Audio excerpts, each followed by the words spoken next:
Session is called to order.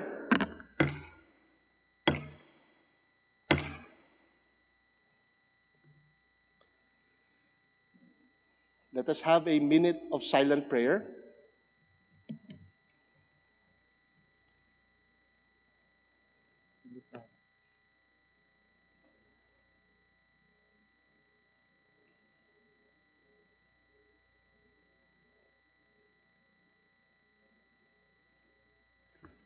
All rise for the Philippine National Anthem.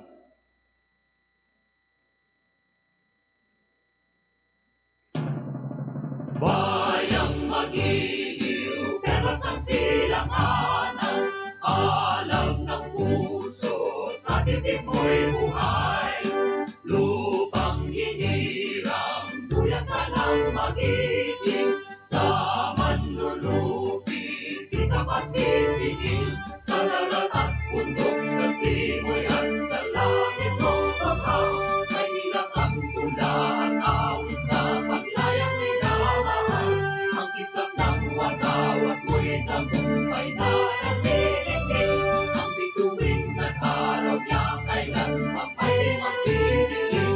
Lupa ng araw ng warangit pagsikta, buhay ay langit sa likod. Aming ligaya dapat may mga aking at namatay ng dahil sa'yo. Majority Floor Leader, Mr. Speaker, I move that we call the roll of members. hearing no objection, the motion is carried.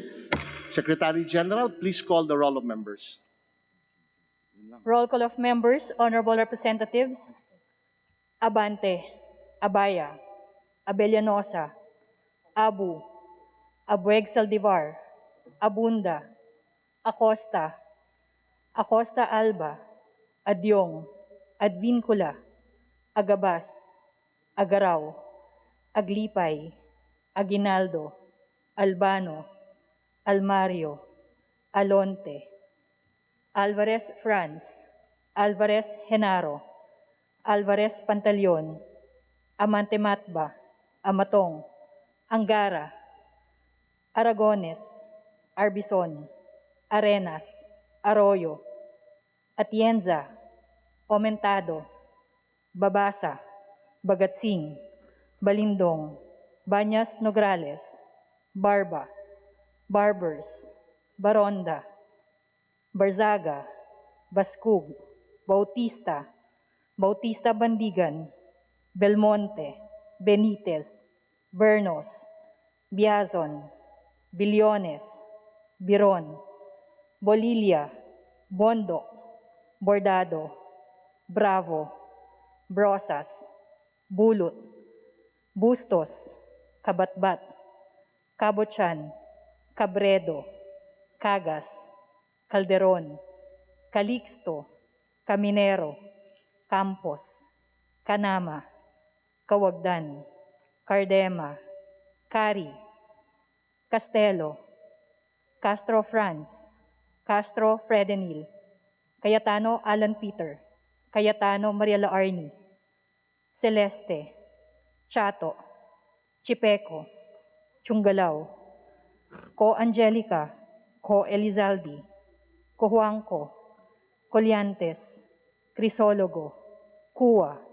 Quaresma, Cueva, Culyamat, Dagook, Dalipe, Dalog, Daza, De Jesus, De Venecia, Defensor Lawrence, Defensor Michael, De Los Santos, De Loso Montalia, Dimaporo Abdullah, Dimaporo Khalid, Duavit, Duhali, Duterte, D. Faustino Ino, D. Faustino Michael, D. Ian, Ebcas, Ecleo, Elago, Enverga, Erice, Erigel, Ermita Buhain, Escudero, Espina, Espino, Estrella, Fariñas Ria, Fariñas Rudy Cesar, Fernandez, Fernando, Ferrer Juliet, Ferrer Luis, Flores, Fortun, Fortuno, Frasco, Fuentebella, Gaite, Garbin, Garcia Jose Enrique, Garcia Pablo Jan, Garcia Vincent, Garin Janet, Garin Sharon, Gasataya, Gatchalian, Gato, Heron, Go Ed, Go Mark, Gonzaga, Gonzales Aurelio, Gonzales Neptali, Gonzales Sandro, Goriseta, Gico, Gulyas, Guya, Haresco, Hataman, Hernandez, Herrera D, Hofer, Haloshos, Javier, Jimenez, Ko Elisa, Ko Wilton, Konghun, Labad-Labad, Lacson, Lacson Noel, Lagman, Lagon, Lara, Lazatin, Liachon, Legarda, Lim, Lim Kaichong, Lopez, Loyola, Lusotan, Macapagal Arroyo, Maceda, Madrona, Malapitan, Mangawang, Mangudadatu, Marcoleta, Mariano Hernandez, Marino, Marquez, Martinez, Matba, Matugas, Mendoza, Mercado, Momo, Natividad Naganyo, Nava, Nieto, Noel, Nograles Jericho, Nograles Juan, Nolasco, Nunez Malaniaon, Uwaminal, Olivares, Ong Jose, Ong Ronnie, Ordanes, Ortega, Juano Dizon, Pacquiao Alberto, Pacquiao Rogelio, Padiernos, Paduano, Palma, Pancho, Panotes, Peña, Pichay, Pimentel, Pineda, Plaza, Puno, Kimbo, Radaza, Ramirez Sato, Remulla, Revilla, Reyes, Rivera, Robes, Rodriguez, Roman, Romero, Romualdez Ferdinand, Romualdez Yeda, Romualdo, Romulo, Roque, Sakdalan, Sagarbaria, Sakaluran, Salceda, Salimbangon, Salo, Sanchez, Sangkopan, Santos Recto, Sarmiento, Saulug, Saveliano, Siao, Silverio, Singson, Singson Mihan, Sinsuwat, Suwansing Estrelita, Suwansing Horacio, Suarez Aleta, Suarez David, Suntay, C. Alvarado, Taduran, Talyado, Tambunting, Tan Alaysa, Tan Angelina, Tan Samir, Tan Shari, Tan Sherny, Tejada, Teves Arnolfo, Teves Jose, Tiangco, Tolentino, Torres Gomez, Tulfo, Tupas, Tutor, T. Alan, T. Diego, Umali Alfonso, Umali Maria Victoria, Unabia, Ungab, Uy Juliet, Uy Rolando, Valeriano, Valmayor, Vargas, Vargas Alfonso, Velasco, Veloso, Vergara, Villa, Villafuerte, Villanueva Eduardo, Villanueva Noel, Villar, Villaraza Suarez, Villarica, Villago, Yap Eric, Yap Victor, Yu, Zamora Ronaldo, Zamora Waikorat, Zarate Zubiri. Mr. Speaker, the roll call shows that 298 members responded to the call.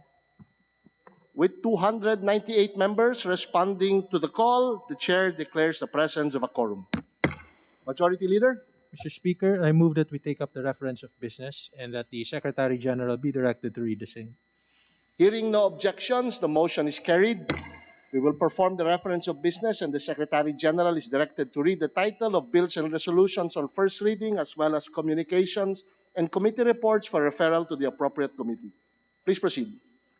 Reference of business, bills on first reading, House Bill numbers 10049 to 10052, providing for the establishment of a Kadiwa ni Ani at Kita store in certain barangays in Quezon City by Representative Vargas. Agriculture and Food. House Bill number 10053, converting the Malita Davao Occidental into a component city to be known as the City of Malita. Local government. House Bill number 10054, creating Tagakaulo Malita Davao Occidental by Representative Bandigan. Local government. House Bill number 10056, providing for establishment of the Philippine DNA Data System by Representative Olivares. Public order and safety. House Bill number 10058, establishing a Muslim Filipino cemetery in the province of Davao del Sur by Representative Cagas. Muslim affairs. House Bill number 10059, strengthening the traditional and complementary medicine system by Representative Vergara. Health. House Bill number 10061, renewing the franchise granted to Oro Broadcasting Network Incorporated by Representative Silverio. Legislative franchises. House Bill numbers 10078 to 10083, converting certain roads into a national road in barangays Inglagadian, Kawit Extension, Biton, Kumadkad, Makalaya, Escuala, Inlagadian, Pangpang, Balogo, Sogoy, and San Rafael, all in the province of Sorsogon by Representative Escudero. Public works and highways. House Bill number 10084, strengthening the NHA by Representative Noel. Housing and urban development. House Bill numbers 10085 to 10094, establishing and determining community forests in the city of Digos, municipalities of Bansalan, Hagonoy, Kiblawan, Magsaysay, Padada, Matanao, Malalag, Santa Cruz, and Sulop, all in the province of Davao del Sur by Representative Cagas. Reforestation. House Bill number 10096, memorializing the heroism of Filipino Olympians by Representatives Martinez, Di Faustino, Nieto, Malapitan, and Maceda. Youth and sports development. House Bill number 10097, establishing the DTI Field Office in General Santos City by Representative Banyas Nograles. Trade and industry. Resolutions. House Resolution 2157, urging the Office of the Ombudsman and COA to form and commission a composite team which will facilitate and expedite the resolution of issues and questions arising from the audit reports made on reported mismanagement of COVID-19 funds of the DOH as well as other agencies by Representatives Villanueva, Eduardo, and Rivera. Public accounts. House Resolution 2158, congratulating and commending Yumir Felix dos Santos Marcial for winning the bronze medal in the Tokyo 2020 Olympics men's boxing middleweight competition by Representative Olivares. Rules. House Resolution 2159, expressing deepest condolences of the House on the demise of the Honorable Representative Herminiano Sanchez Aquino by Representative Olivares. Rules. House Resolution 2160, expressing sincerest condolences of the House on the demise of the Honorable Representative Pablo Paras Garcia by Representative Olivares. Rules. House Resolution 2161, expressing sincerest condolences on the demise of the Honorable Philippines Charity Sweepstakes Chairman Manuel Lim Morato by Representative Olivares. Rules. House Resolution 2162, congratulating and commending Nesty Alcaide Pitesio for winning a silver medal in the Tokyo 2020 Olympics women's boxing featherweight competition by Rules. Representative Olivares. House Resolution 2163, congratulating and commending Carlo Paalam for winning a silver medal in the Tokyo 2020 Olympics men's boxing flyweight competition by Representative Olivares. Rules. House Resolution 2164, directing the Committee of Economic Affairs to inquire on the procurement of COVID-19 vaccines by the private sector and LGUs through the multi-party agreements by Representative Rodriguez. Rules. House Resolution 2165, commending Deputy Speaker Abraham Bambol and Tolentino, President of the Philippine Olympic Committee, for the very capable leadership of the Philippine team to the 2020 Tokyo Olympics that successfully brought home 4 medals, including the country's first ever gold medal by Representative Atienza. Youth and sports development. House Resolution 2166, directing the Committee on Trade and Industry to call the DTI and the Small Business Corporation to conduct a briefing on the utilization of funds appropriated under Republic Act No. 11469 and Republic Act No. 11494 by Representative Gatchalian. Rules. House Resolution 2167, urging non-compliant LGUs to establish their respective Persons with Disability Affairs Office in accordance with Republic Act No. 10070 by Representative Vargas. Rules. Pardon me. Special Committee on Persons with Disabilities. House Resolution 2169, urging the Philippine government frontline agencies to draft a comprehensive contingency plan that will address adverse international economic conditions such as port closures by Representative Savellano. Economic Affairs. House Resolution 2170, urging the House to investigate the observed lapses of NCIP and other observations in the 2020 annual audit report released by the COA, by Representatives Cullamat, Zarate, Gaite, Brosas, Casio Francen Elago. Rules. House Resolution 2171, directing the appropriate committee to inquire on the Quezon City population report of the PSA for 2020 by Representatives Suntay, Belmonte, and Vargas. Rules. Message from the President. Message dated August 23, 2021, informing the House that on even date, the Senate approved the Conference Committee report of the Bicameral Conference Committee on the disagreeing provisions of Senate Bill 1354 and House Bill 8268. Rules. Communications. Letters dated March 17 and May 28, 2021 of the OIC Regional Office, number 4A, COA, furnishing the House. Appropriations. Letters from certain municipal mayors, city mayors informing the House on their reports on fund utilization and status of programs projects. Appropriations. Letters dated June 9 and 10, 2021 of the chairperson of COA furnishing the House with copies of annual audit reports for the year. Appropriations. Memorandum dated June 10, 2021 of the Secretary and Presidential Advisor on Peace, Reconciliation and Unity, OPAP, informing the House that the OPAP's Appropriations. letter dated June 10, 2021 of the State Auditor 3, PIC Audit Team Leader, Team R16-08-National Government, Appropriations. letter dated June 11 and 16, 2021 of the Director 3, OIC Regional Office, number 4A, COA, furnishing the House. Appropriations. Letters dated June 17, 2021 of the Regulatory Affairs submitting to the House copies of certain annual reports. Information and Communications Technology. Letter dated June 18, 2021 of the BSP Governor submitting to the House a Committee copy. on Banks and Financial Intermediaries. Letter dated June 24, 2021 of the Regional Director, Regional Office number 3, COA, furnishing the House with copies of Committee on reports. Appropriations. Letter dated June 25, 2021 of the State Auditor 3, OIC Audit Team Leader, COA, furnishing the House with copies. Appropriations. Certification letter issued on June 29, 2021 by the Commissioner, NTC, certifying that Smart Communications Incorporated is an existing telecommunications company duly authorized by the NTC. Information and Communications Technology.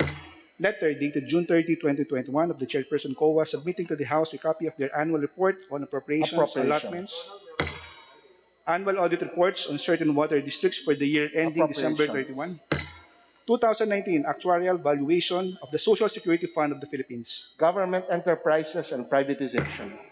annual audit report on Catanduanes State University, Appropriations. annual audit reports on certain water districts in the province of Zamboanga del Norte, Appropriations. committee reports, report numbers 1161 to 1175 of the Committees on Justice and Appropriations on House Bills number 10063, 10064, 10065, 10066, 10067, 10068, 10069, 10070, 10071, 10072, 10073, 10074, 10075, 10076, and 1077. Rules. Report number 1176 of the Committees on Tourism and Rules. Appropriations. Report number 1177 of the Committees on Information and Rules. Communications. Report number 1178 of the Committee of Public Works and Highways. Rules. Report number 1179 of the Special for Committees second reading. on Creative Industry. Rules. Report numbers 1180 and 1181 of the Committees. Rules. Report number 1182 of the Committee on Youth and Rules. Sports Development. Thank you, Secretary General. Majority Floor Leader. Mr. Speaker, I move that we approve Journal Number 4 dated August 23 to 25, 2021. Are there any objections? Hearing none, mentioned journal is hereby approved. Majority Floor Leader. Mr. Speaker, with leave of the House, I move that we hold the privilege hour. Hearing no objection, the motion is carried. Privilege R is open. Majority Leader. Mr. Speaker, the first of our colleagues who wishes to avail of the privilege hour is a gentleman from the Lone District of Baguio City. I move that we recognize Representative Mark Go. The representative of the Lone District of Baguio City, the Honorable Mark Go, has the floor. Please proceed. Thank you. Thank you, Mr. Chair. Thank you, Mr. Speaker. Mr. Speaker, Majority Leader, my esteemed colleagues at the plenary hall of the House of Representatives, as well as those who have graced us with their virtual presence today via Zoom. A pleasant and fruitful afternoon, and I hope you continue to stay safe and well. Friends and colleagues, I stand on a matter of personal and collective privilege. I am very grateful for the opportunity to pay tribute to the city that I represent. As we commemorate on September 1, that is tomorrow, the 112th anniversary since Baguio was founded, allow me to share the story of how a prairie came to be known as the summer capital of the Philippines. The original intent for the discovery and development of Baguio was to establish a mountain resort where one would go to recover from what is known as tropical fatigue. We owe the discovery of Baguio to a Spanish military surgeon named Senor de Parades, who was tasked with the climatological investigation of a suitable site for a military infirmary. His choice of Baguio was later confirmed by an investigative team that would spend 60 days measuring geographical, topographical, demographic, seismic, electric, and climatic conditions, including atmospheric pressure, temperature, prevailing winds, humidity, rainfall, and frequency of clouds, among others. The report would pave the way for a sanatorium that would be for the sons who lost their health in the defense of the national integrity in this beautiful piece of Spanish soil in the ocean. During the American occupation, attention was directed to Baguio when a Spaniard, Domingo Sanchez, who was an employee of the Forestry Bureau, described the area as a highland with an elevation of about 5,000 feet, a region of pines and oaks, blessed with perpetually temperate climate with occasional frost. The Wright Worcester expedition was set up to verify this information, and they were all literally dumbfounded when within the space of 100 yards, we suddenly left the tropics behind and came out into a wonderful region of the pine parks. One of the most remarkable discoveries was the presence of the indigenous people in the area, 30 Ibaloy families, who they describe as being a friendly, harmless tribe. They were farmers who maintained ties to the land and continue to this day to hold traditional rites and feasts. These families are also considered to be among the founding members of Baguio, with their descendants still active in the affairs of the city today. We recall the roles of the other originators, and it is but up to begin with the man who made Baguio accessible. It was a controversial effort, but after 4 years, 1,961,847 dollars and 4,000 workers, what is now known as Cannon Road, was established under the leadership of Major Lyman Walter Ver Cannon, who with masterly energy took control of finalizing the construction of the road leading to Baguio. He was awarded a special commendation by President Theodore Roosevelt for his legacy in the Philippines. It was about the same time that President Roosevelt set aside 535 hectares for a military health resort that we now call Camp John Hay. In 1910, the National Assembly held their first session in the summer capital. This was initiated by Governor General William Cameron Forbes. He also established the Baguio Country Club, the Governor's Center, and the Mansion House. 3 years after obtaining a law degree from the University of Michigan, the 20-year-old George A. Malcolm authored the Baguio Charter, which caused Baguio to be considered as being the best governed city until 1941. Daniel Burnham will always be remembered for the Baguio Plan, wherein he sought to create structures that would be distributed beautifully, conveniently, and expediently. On board the SS Fremont on his voyage to the United States, he worked on the Baguio Scheme, which he hoped would be something unusual among cities. William E. Parsons soon implemented the Plan of Burnham, and this is the iconic Burnham Park that Baguio is so famously known for. These are but a few snippets of the early story of Baguio. But I would like to emphasize today that a primary consideration was to create an environment for education to flourish. It is precisely for this reason Charles Brent founded Baguio School and Eastern School, as well as Brent School. Benjamin Salbosay started the Baguio Colleges Foundation, now known as University of the Cordilleras. Fernando and Rosa Bautista, the University of Baguio, and Father Carlo built the St. Louis University. The Philippine Military Academy and the University of the Philippines were also established in Baguio. These schools and the many others that have long since been built has cemented the status of Baguio as the seat of learning in Northern Luzon. Baguio has also solidified its identity as a center for arts ever since it has been distinguished as a cosmopolitan town.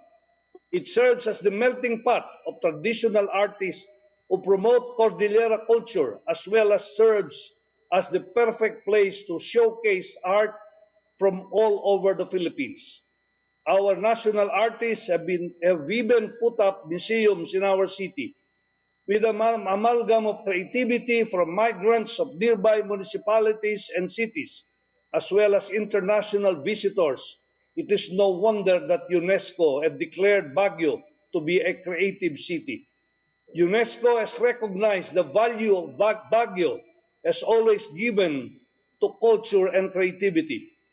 Inasmuch as we are in a period of suffering, this is not new for Baguio. Baguio was once practically razed to ground during the war and again during the catastrophic 1990 earthquake. These challenging times have served to bring out the resilience and community spirit in a special brand of bayanihan that is called Inayan in the Cordillera. This word embodies the virtues of humility, fidelity, and commitment. This representation considers it a duty to uphold all that Baguio stands for since its inception. And going beyond that, it is my sincere desire to even further expand on the natural capacity for Baguio to reinvent itself. In the coming months, I will be crafting more bills that will further strengthen the legacy of the city. And so it is with sincerity that this representation gives gratitude to my esteemed colleagues here today for supporting the key bills that I have crafted for Baguio.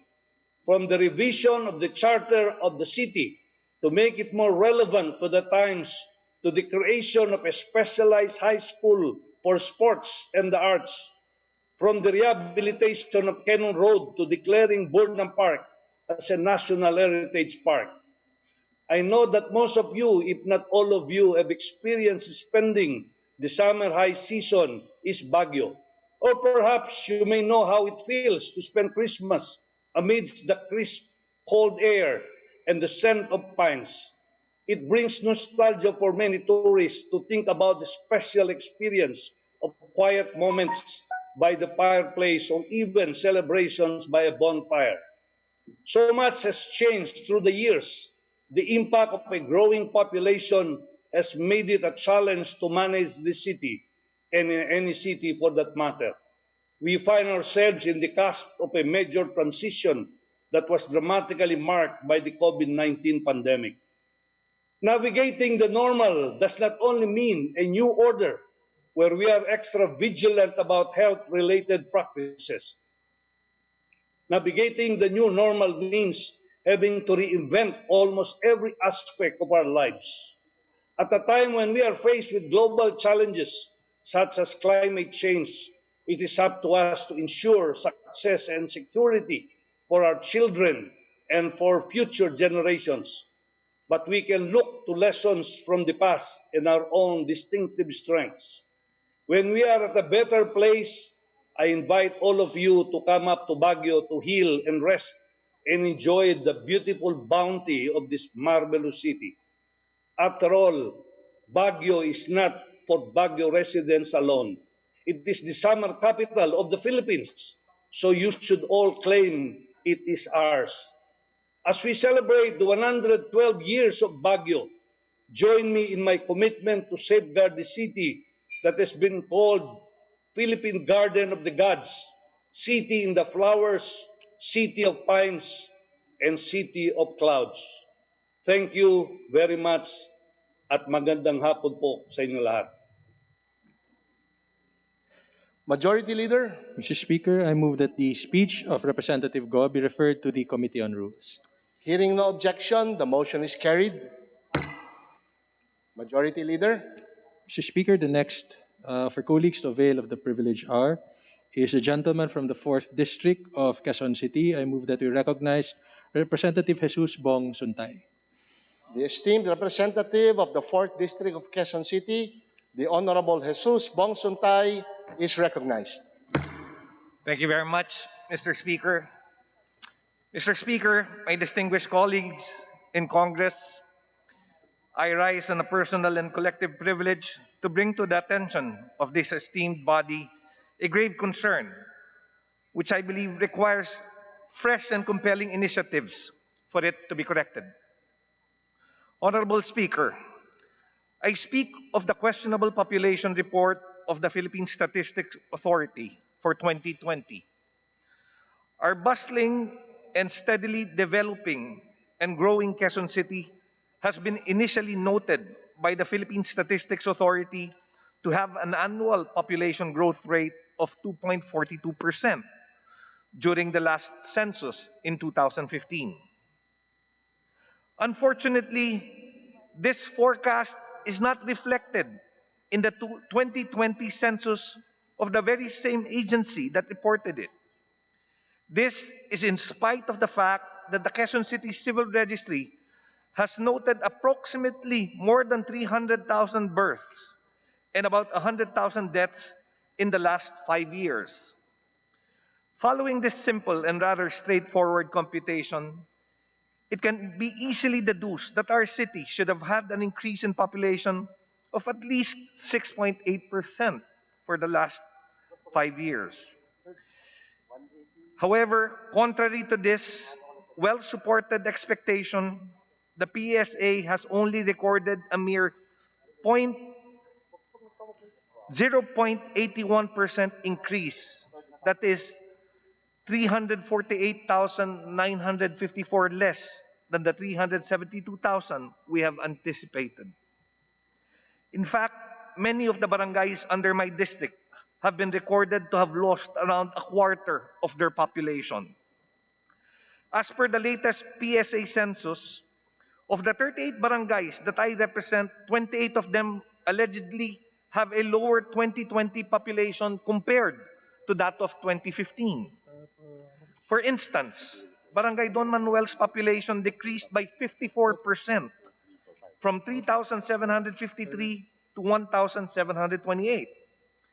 Barangay Doña Josefa's population went down by 36% from 1,857 to 1,052.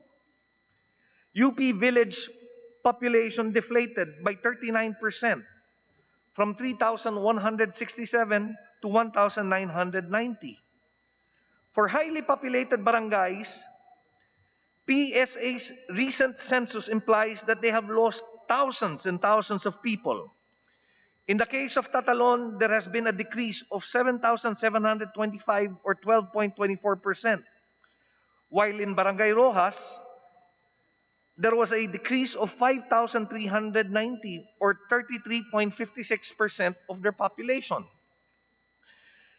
PSA's recent census indicates that in my district alone, there has been a population decline of 38,720 or 8.46%. This irregular shrinkage in population is also replicated in the other districts within Quezon City. There is a 24,778 drop in District 1, a 17,076 drop in District 6, and a reduction of population of 5,298 in District 3. The population decrease between 30 to 54% is impossible and unrealistic. As far as the city government of Quezon City knows, there has been no mass exodus or deaths which has happened. Even with the current COVID-19 pandemic, our city did not lose that many people.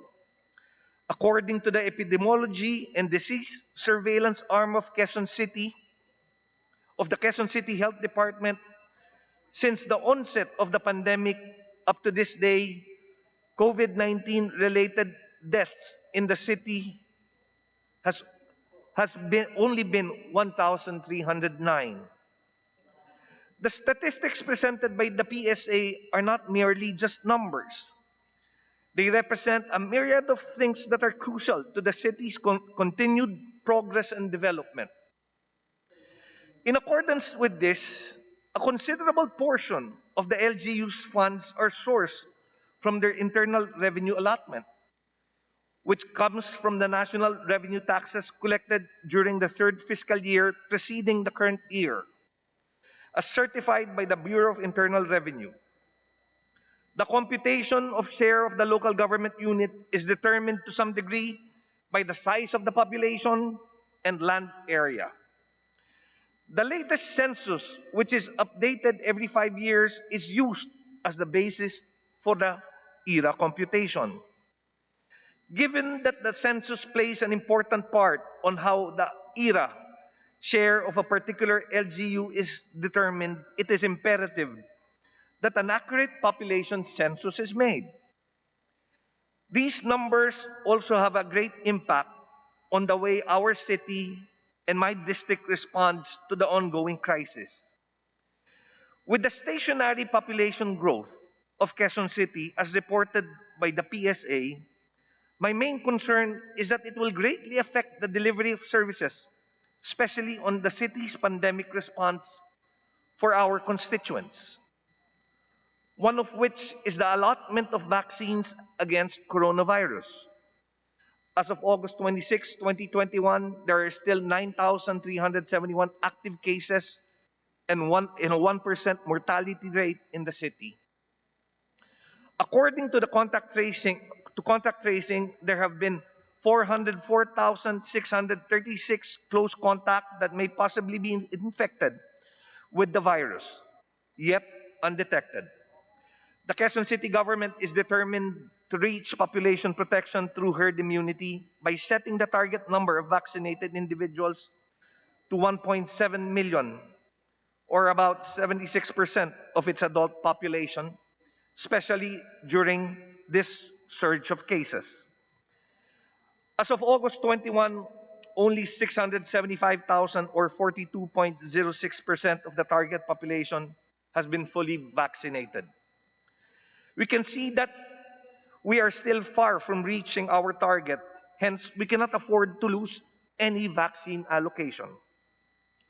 Second, would be in relation to the granting and release of all sorts of ayuda and assistance to the deeply affected families from the national government.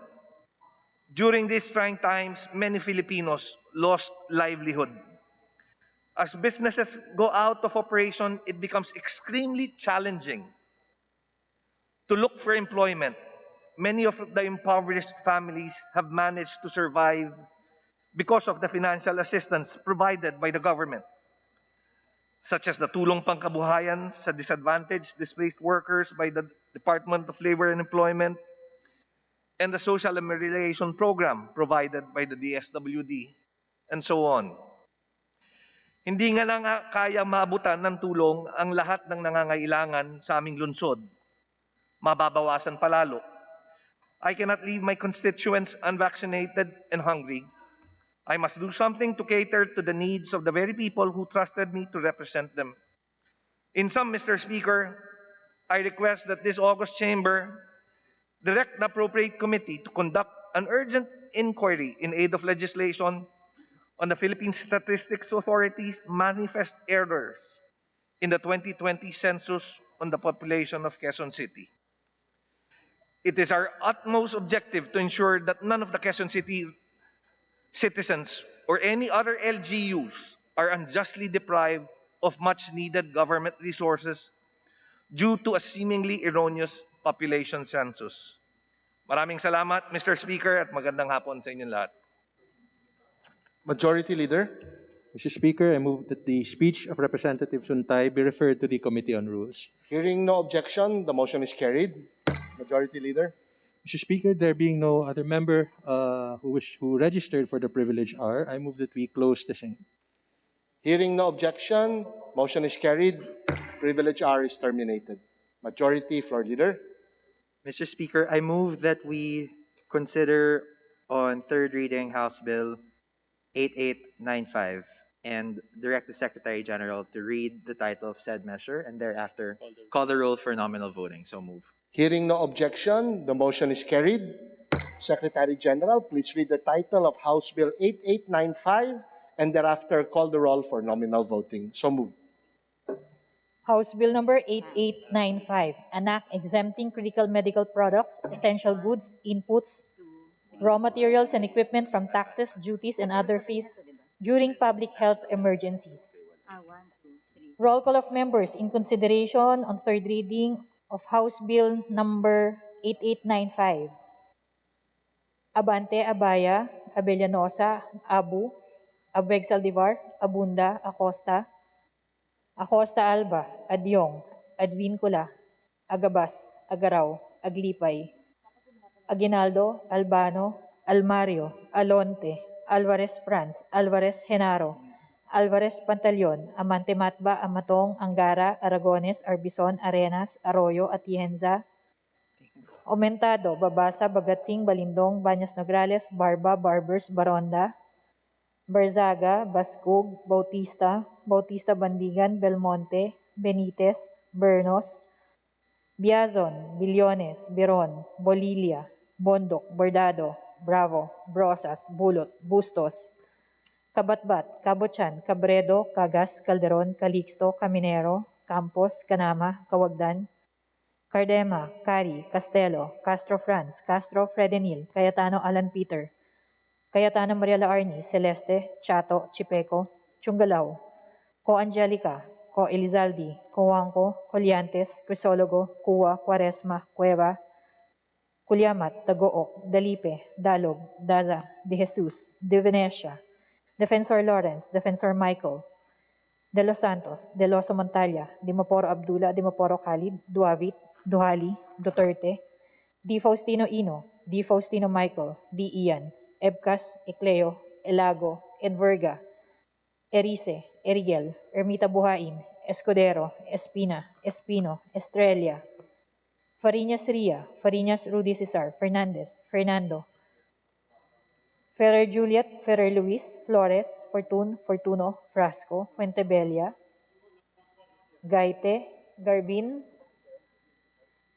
Garcia Jose Enrique, Garcia Pablo Jan, Garcia Vincent, Garin Janet, Garin Sharon, Gasataya, Gatchalian, Gato, Heron, Goed, Gomart, Gonzaga, Gonzales Aurelio, Gonzales Neptali, Gonzales Sandro, Goriseta, Gico, Gulias, Guya, Haresco, Hataman, Hernandez, Herrera D, Hofer, Halosos, Javier, Jimenez, Co Eliza, Co Wilton, Konghun, Labad-Labad, Lacson, Lacsonoel, Lagman, Lagon, Lara, Lazatin, Liachon, Ligarda, Lim, Lim Kaichong, Lopez, Loyola, Lusotan, Macapagal-Arroyo, Maceda, Madrona, Malapitan, Mangawang, Mangudadatu, Marcoleta, Mariano Hernandez, Marinio, Marquez, Martinez, Matba, Matugas, Mendoza, Mercado, Momo, Natividad Naganyo,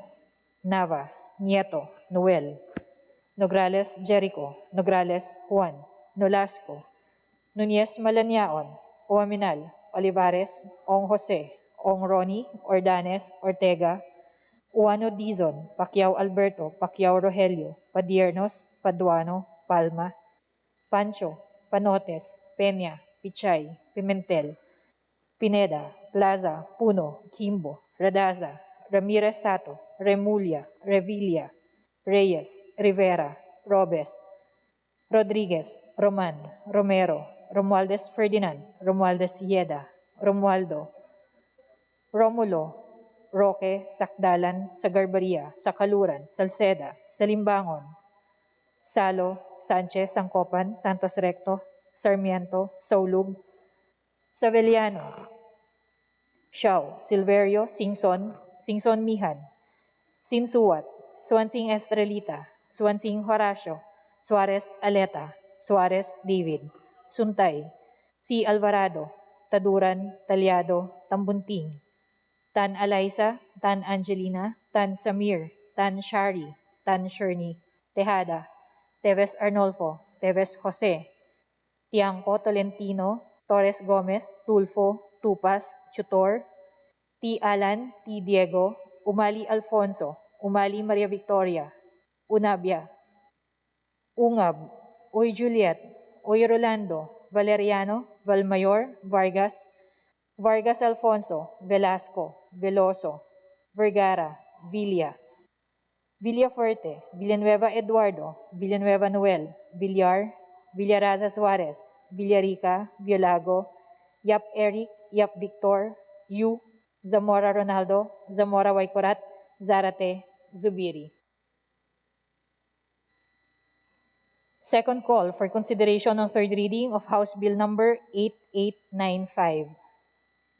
Abante, Abaya, Villanosa, Abeg Saldivar, Abunda, Acosta, Acosta Alba, Agabas, Agaraw, Alvarez Pantaleon, Amatong, Aragones, Aumentado, Bagatsing, Baños Nograles, Barbers, Baronda, Barsaga, Biazon, Beron, Bulot, Calixto, Kanama, Cardema, Cari, Chungalao, Co Angelica, Co Elizalde, Coangco, Cua, Delipe, Daza, De Jesus, Defensor Michael, Dimaporo, Muhammad Khalid, Duavit, Duhali, Ebcas, Enverga, Ermita Buhain, Escudero, Fariñas Rudy Cesar, Fernandez, Fernando, Fortun, Garcia Jose Enrique, Garin Sharon, Gatchalian, Goed, Gonzaga, Gonzales Sandro, Haresco, Hataman, Goelisa, Cowilton, Kunghun, Lagman, Lagon, Leachon, Macapagal-Arroyo, Malapitan, Mangudadato, Mercoleta, Marino, Matba, Mendoza, Mercado, Nograles Juan, Nolasco, Nunez Malanaon, Uwaminel, Ong Jose, Pacquiao Alberto, Panotes, Pichay Pineda, Puno, Kimbo, Rivera, Romero, Roque, Sagarbaria, Xiao Singson, Sinsuat, Suarez Aleta, C. Alvarado, Talyado, Tan Samir, Tan Sherney, Teves Arnolfo, Teves Jose, Torres Gomez, Tupas, T. Alan, Uy Juliet Veloso, Vergara, Villa, Villanueva Eduardo, Villar, Yap Eric, Yap Victor, Yu, and Zubiri.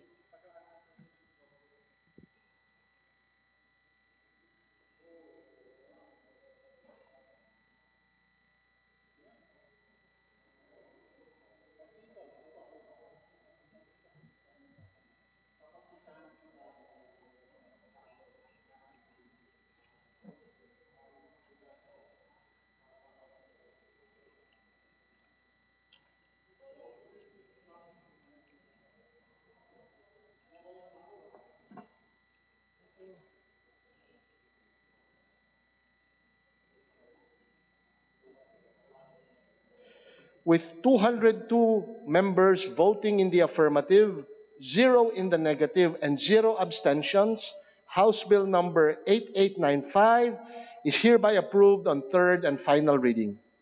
Majority Leader. Mr. Speaker, I move that we consider third reading House Bill 9990 and direct the Secretary General to read the title of said measure and thereafter call the roll for nominal voting. I so move. Hearing no objection, the motion is carried.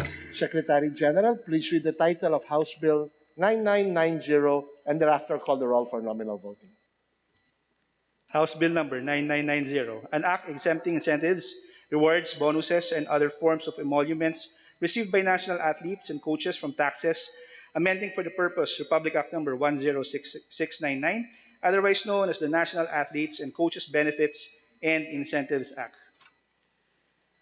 Roll call of members for consideration of third reading House Bill Number 9990. Abante, Abaya, Abellanosa, Abu, Abueg Saldivar, Abunda, Acosta, Acosta Alba, Adjong, Advincula, Agabas, Agaraw, Aglipay, Aguinaldo, Albano, Almario, Alonte, Alvarez France, Alvarez Genaro, Alvarez Pantaleon, Amante Matba, Amatong, Angara, Aragones, Arbison, Arenas, Arroyo, Atienza, Aumentado, Babasa, Bagaching, Balindong, Banyas Nograles, Barba, Barbers, Baronda, Barzaga, Bascug, Bautista, Bautista Bandigan, Belmonte, Benitez, Bernos, Biazon, Billones, Biron, Bolilia, Bondoc, Bordado, Bravo, Brosas, Bulut, Bustos, Kabatbat, Kabotsan, Cabredo, Cagas, Calderon, Calixto, Caminero, Campos, Canama, Kawagdan, Cardema, Cari, Castelo, Castro France, Castro Fredenil,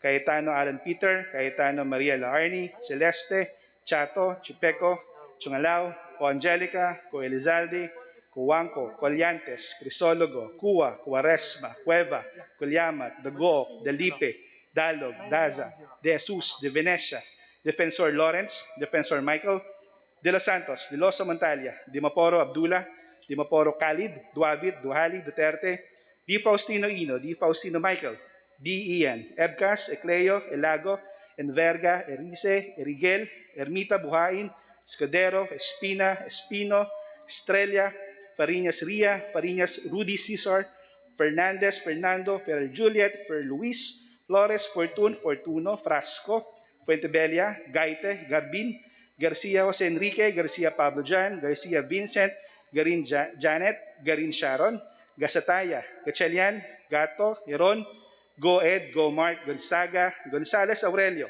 Gonzales Neptali, Gonzales Sandro, Guriseta, Gico, Gulyas, Guya, Haresco, Hataman, Hernandez, Herrera D, Hofer, Halosos, Javier, Jimenez, Coelisa, Coilton, Konghun, Labad-Labad, Lacson, Lacson Noel, Lagman, Lagon, Lara, Lasatin, Leachon, Legarda, Lim Kaichong, Lopez, Loyola, Lusotan, Macapagal Arroyo, Maceda, Madrona, Malapitan, Mangawang, Mangudadatu, Marcoleta, Mariano Hernandez, Marino, Marquez, Martinez, Matba, Matugas, Mendoza, Mercado, Momo, Natividad Naganyo, Nava, Nieto, Noel, Nograles Jericho, Nograles Juan, Nolasco, Nunez Malanyaon, Uwaminal, Olivares, Ong Jose, Ong Ronnie, Ordanes, Ortega, Uwano Dizon, Pacquiao Alberto, Pacquiao Rogelio, Pajernos, Paduano, Palma, Pancho, Panotes, Peña, Pichay,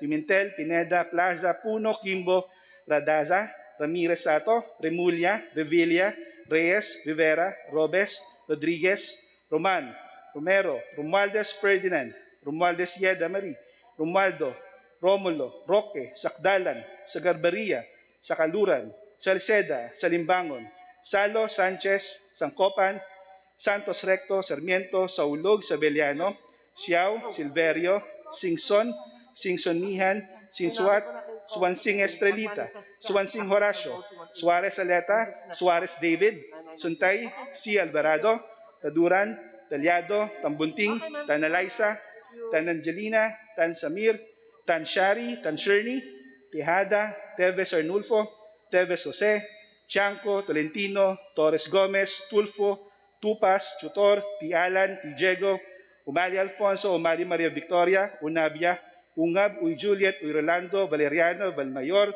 Vargas, Vargas Alfonso, Velasco, Veloso, Vergara, Villa, Villafuerte, Villanueva Eduardo, Villanueva Noel, Villar, Villarasa Suarez, Villarica, Violago, Yap Eric, Yap Victor, Yu, Zamora Ronaldo, Zamora Waikurat, Zarate, and Subiri.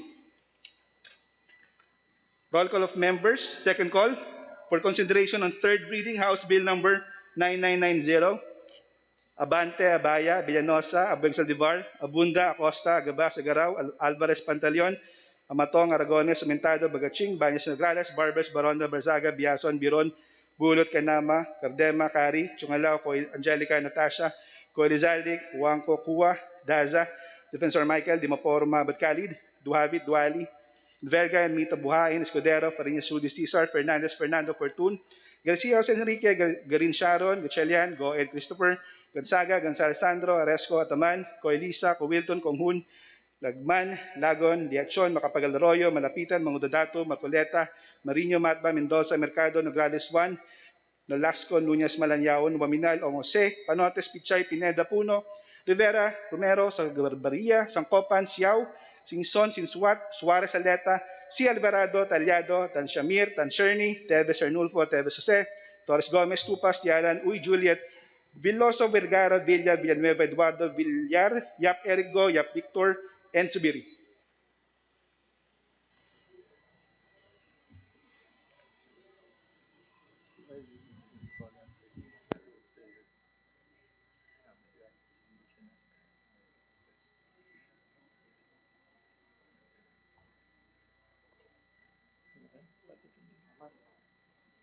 With 205 members voting in the affirmative, 0 in the negative, and 0 abstentions, House Bill number 9990 is approved on third and final reading. Majority Floor Leader. Mr. Speaker, we have just been informed that our colleague Representative Arlene Brosas of Partleyas, Gabriela, wanted to explain her vote on House Bill 8895, which we approved on third reading earlier. To give her a chance, Mr. Speaker, I move that we recognize Representative Brosas. The Honorable Representative of the Party List Gabriela, the Honorable Arlene Brosas, is recognized.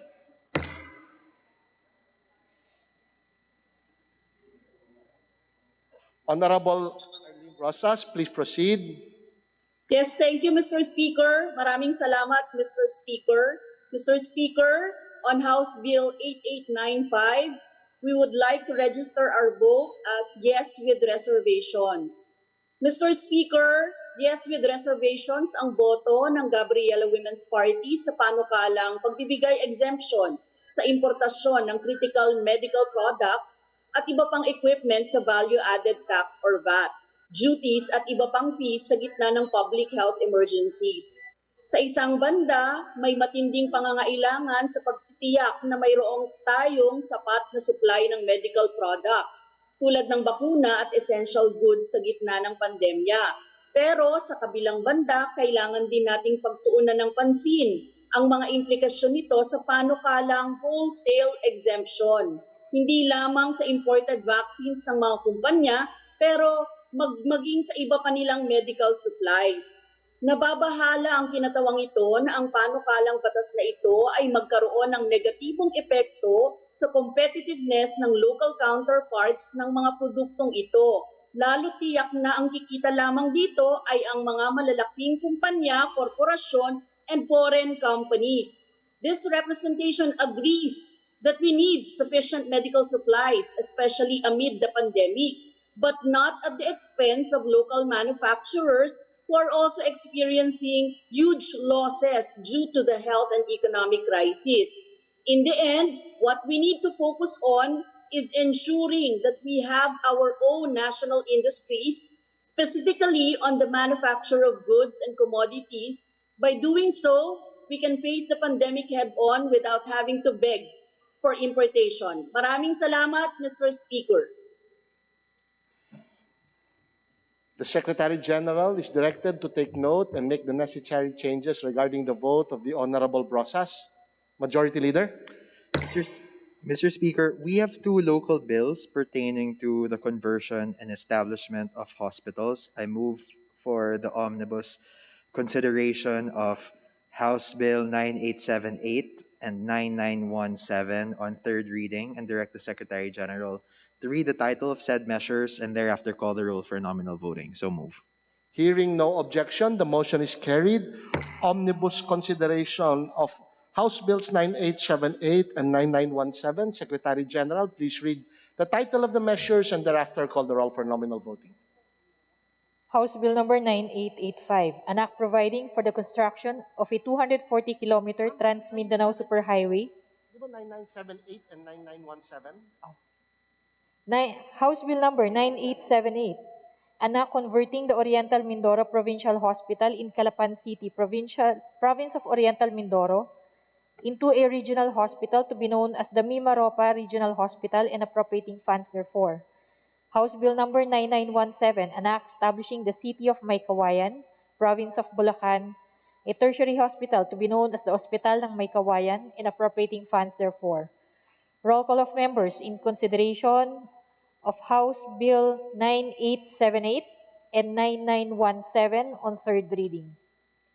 Abante, Abaya, Villanosa, Abu, Abeg Saldivar, Abunda, Acosta, Costa Alba, Adyong, Advincula, Agabas, Agaraw, Aglipay, Aguinaldo, Albano, Almario, Alonte, Alvarez Franz, Alvarez Genaro, Alvarez Pantaleon, Amante Matba, Amatong, Angara, Aragones, Arbison, Arenas, Arroyo, Atienza, Aumentado, Babasa, Bagatsing, Balindong, Baños, Nograles, Barba, Barbers, Baronda, Barsaga, Bascug, Bautista, Bautista Bandigan, Belmonte, Benitez, Bernos, Biazon, Billones, Biron, Bolilia, Bondok, Bordado, Bravo, Brosas, Bulot, Bustos, Kabatbat, Kabuchan, Cabredo, Cagas, Calderon, Calixto, Caminero, Campos, Canama, Cawagdan, Cardema, Cari, Castelo, Castro Franz, Castro Fredenil, Cayetano Alan Peter, Cayetano Mariela Arni, Celeste, Chato, Chipeco, Chonggalaw, Co Angelica, Co Elizalde, Co Wangco, Colliantes, Crisologo, Cuwa, Quaresma, Cueva, Culiamat, Dagook, Dalipe, Dalog, Daza, De Jesus, De Venecia, Defensor Lawrence, Defensor Michael, De Los Santos, De Losa Montalla, De Maporo Abdullah, De Maporo Khalid, Duavit, Duhali, Duterte, Di Faustino Ino, Di Faustino Michael, Di Ian,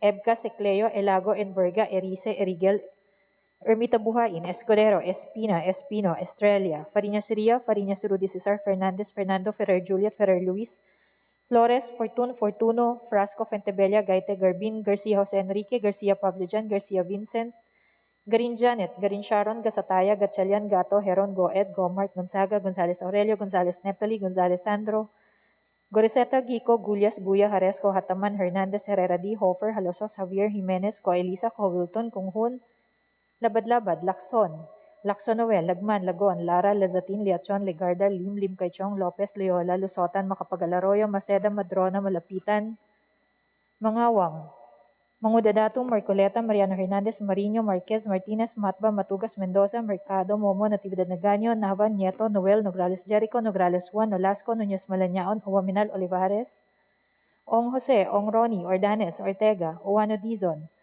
Pacquiao Alberto, Pacquiao Rogelio, Padiernos, Paduano, Palma, Pancho, Panotes, Peña, Pichay, Pimentel, Pineda, Plaza, Puno, Kimbo, Radasa, Ramirasato, Remulla, Revilla, Reyes, Rivera, Robes, Rodriguez, Roman, Romero, Romualdez Ferdinand, Romualdez Sieda, Romualdo, Romulo, Roque, Sakdalan, Sagarbaria, Sakaluran, Salceda, Salimbangon, Salo, Sanchez, Angcopan, Santos Recto, Sarmiento, Saulug, Savellano, Xiao, Silverio, Singson, Singson Mihan, Sinsuwat, Swansing Estrelita, Swansing Horacio, Suarez Aleta, Suarez David, Suntay, Si Alvarado, Taduran, Talyado, Tambunting, Tan Alaysa, Tan Angelina, Tan Samir, Tan Shari, Tan Sherni, Tejada, Teves Arnolfo, Teves Jose, Tiangco, Tolentino, Torres Gomez, Tulfo, Tupas, Tutor, T. Alan, T. Diego, Umali Alfonso, Umali Maria Victoria, Unabia, Ungab, Uy Juliet, Ohirolando, Valeriano, Valmayor, Vargas, Vargas Alfonso, Velasco, Veloso, Vergara, Villa,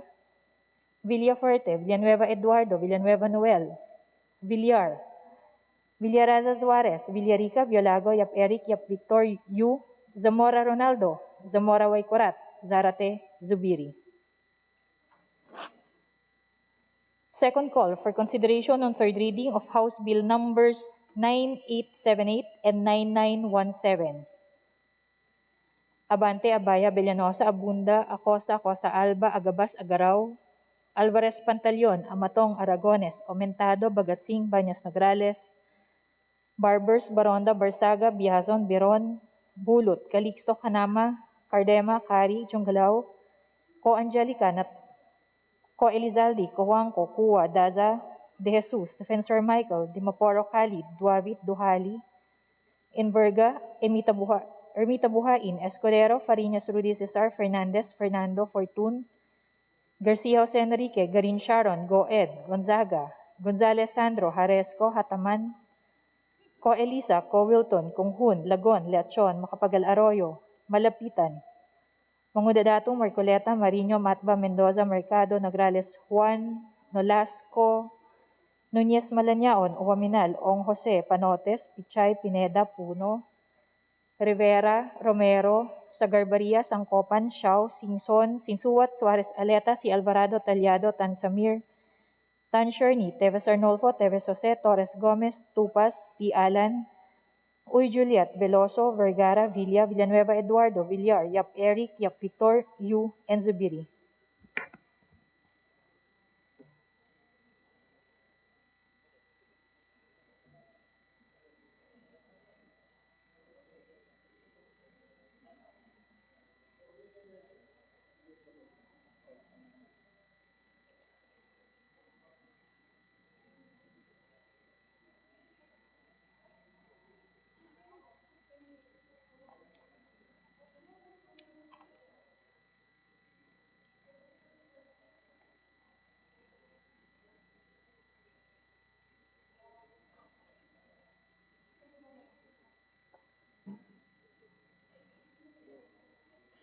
With 210 members voting in the affirmative, 0 in the negative, and 0 abstention, House Bill numbers 9878 and 9917 are hereby approved on third and final reading.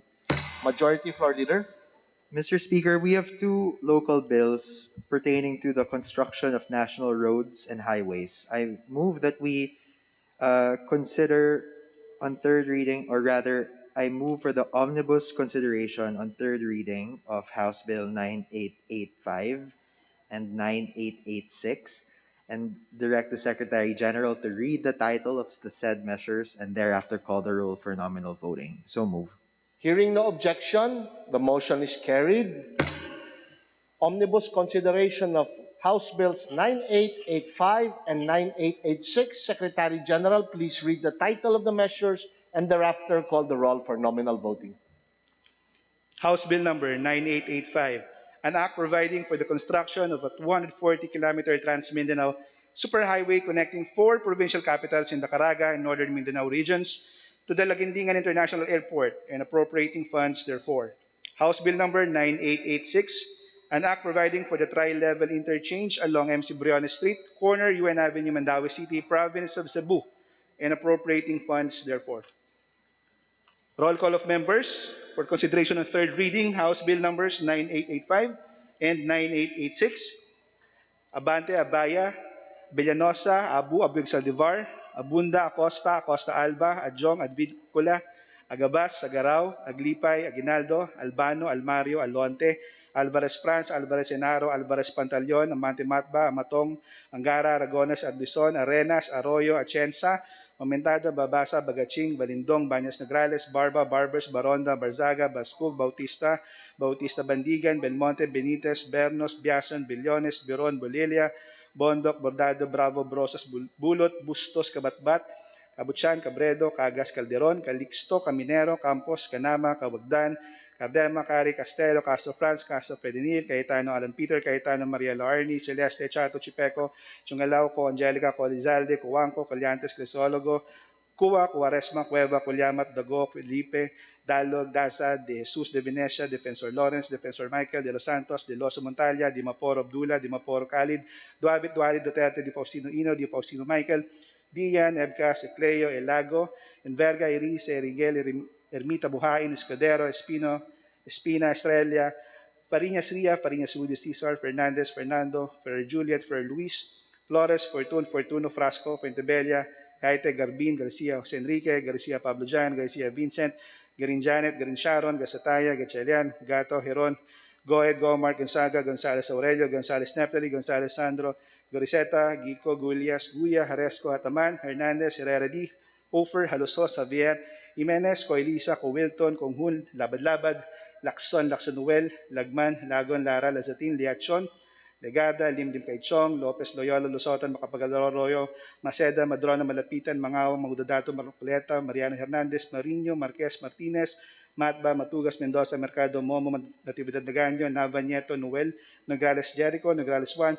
Nolasco, Nunez Malanyaon, Waminalo Olivares, Ong Jose, Ong Ronnie, Ordanes, Ortega, Juanyo Dizon, Pacquiao Alberto, Pacquiao Rogelio, Pajernos, Paduano, Palma, Pancho, Panotes, Peña, Pichay, Pimentel Pineda, Plaza, Puno, Kimbo, Radasa, Ramirez Sato, Remulla, Revilla, Reyes, Rivera, Robes, Rodriguez, Roman Romero, Romualdez Ferdinand, Romualdez Yeda, Romualdo, Romulo, Roque, Sakdalan, Sagarbaria, Sakaluran, Salceda, Salimbangon, Salo, Sanchez, Sangcopan, Santos Recto, Sarmiento, Saulog, Sabillano, Xiao, Silverio, Singson, Singson Mihan, Sinsuat, Swansing Estrelita, Swansing Horacio, Suarez Aleta, Suarez David, Suntay si Alvarado, Taduran Talyado, Tambunting Tanalaisa, Tan Angelina, Tan Sherney, Tan Samir, Tan Shari, Tihada, Teves Arnulfo, Teves Jose, Chanco, Tolentino, Torres Gomez, Tulfo, Tupas, Chuto, Tialan, Tijego, Umali Alfonso, Umali Maria Victoria, Unabia, Ungab, Uy Juliet, Uy Rolando, Valeriano, Mayor, Vargas, Vargas Alfonso, Velasco, Veloso, Vergara, Villa, Villafuerte, Villanueva Eduardo, Villanueva Noel, Villar, Villarasa Suarez, Villarica, Villago, Yap Eric, Yap Victor, Yu, Zamora, Ronaldo, Zamora Waikurat, Zarate, and Zubiri.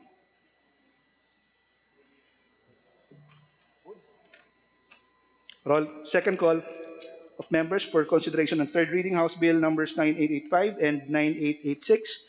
Bante, Abaya, Villanosa, Abunda, Acosta Alba, Costa, Agabas, Agaraw, Alvarez, Pantaleon, Amatong, Argones, Aumentado, Bagaching, Baños Negrales, Barbers, Barsaga, Biron, Bulot, Calixto, Kanama, Kadema, Kari, Chungalaw, Co Angelica, Natasha, Co Lizalde, Cuangco, Dasa, De Jesus, Defensor Michael, Dimaporo, Muhammad, Duavit, Duhali, Verga, Mita Buhayin, Escudero, Farinas, Rudy Cesar, Fernandez, Fernando, Fortun, Garcia, Jose, Garin Sharon, Go Ed Christopher, Gonzaga, Gonzales, Sandro, Aresco, Hataman, Coelisa, Coilton, Konghun, Lagon, Liachon, Macapagal Arroyo, Malapitan, Mangundadato, Marcoleta, Marinho, Matba, Mendoza, Mercado, Nograles 1, Nolasco, Nunez, Malanyaon, Waminal, Ong Jose, Panotes, Pichay, Pineda, Puno, Rivera, Romero, Sagarbaria, Sangkopan, Xiao, Singson, Sinsuat, Suarez Aleta, C. Alvarado, Talyado, Tan Shamir, Tan Sherney, Teves Arnulfo, Teves Jose,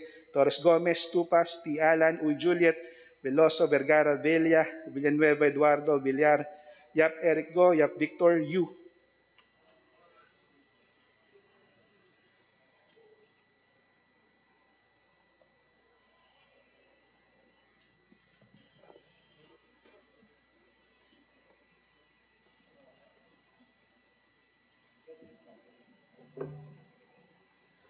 With 211 members voting in the affirmative, 0 in the negative, and 0 abstention, House Bill numbers 9885 and 9886 are hereby approved on third and final reading. Majority Floor Leader. Mr. Speaker, I move for the consideration and third reading of House Bill number 9887 and direct the Secretary General to read the title of the said measure and thereafter call the roll for nominal voting. So move. With no objections, the motion is carried. Consideration of House Bill 9887 for approval on third reading. Secretary General, please read the title of the measure and thereafter call the roll for nominal voting.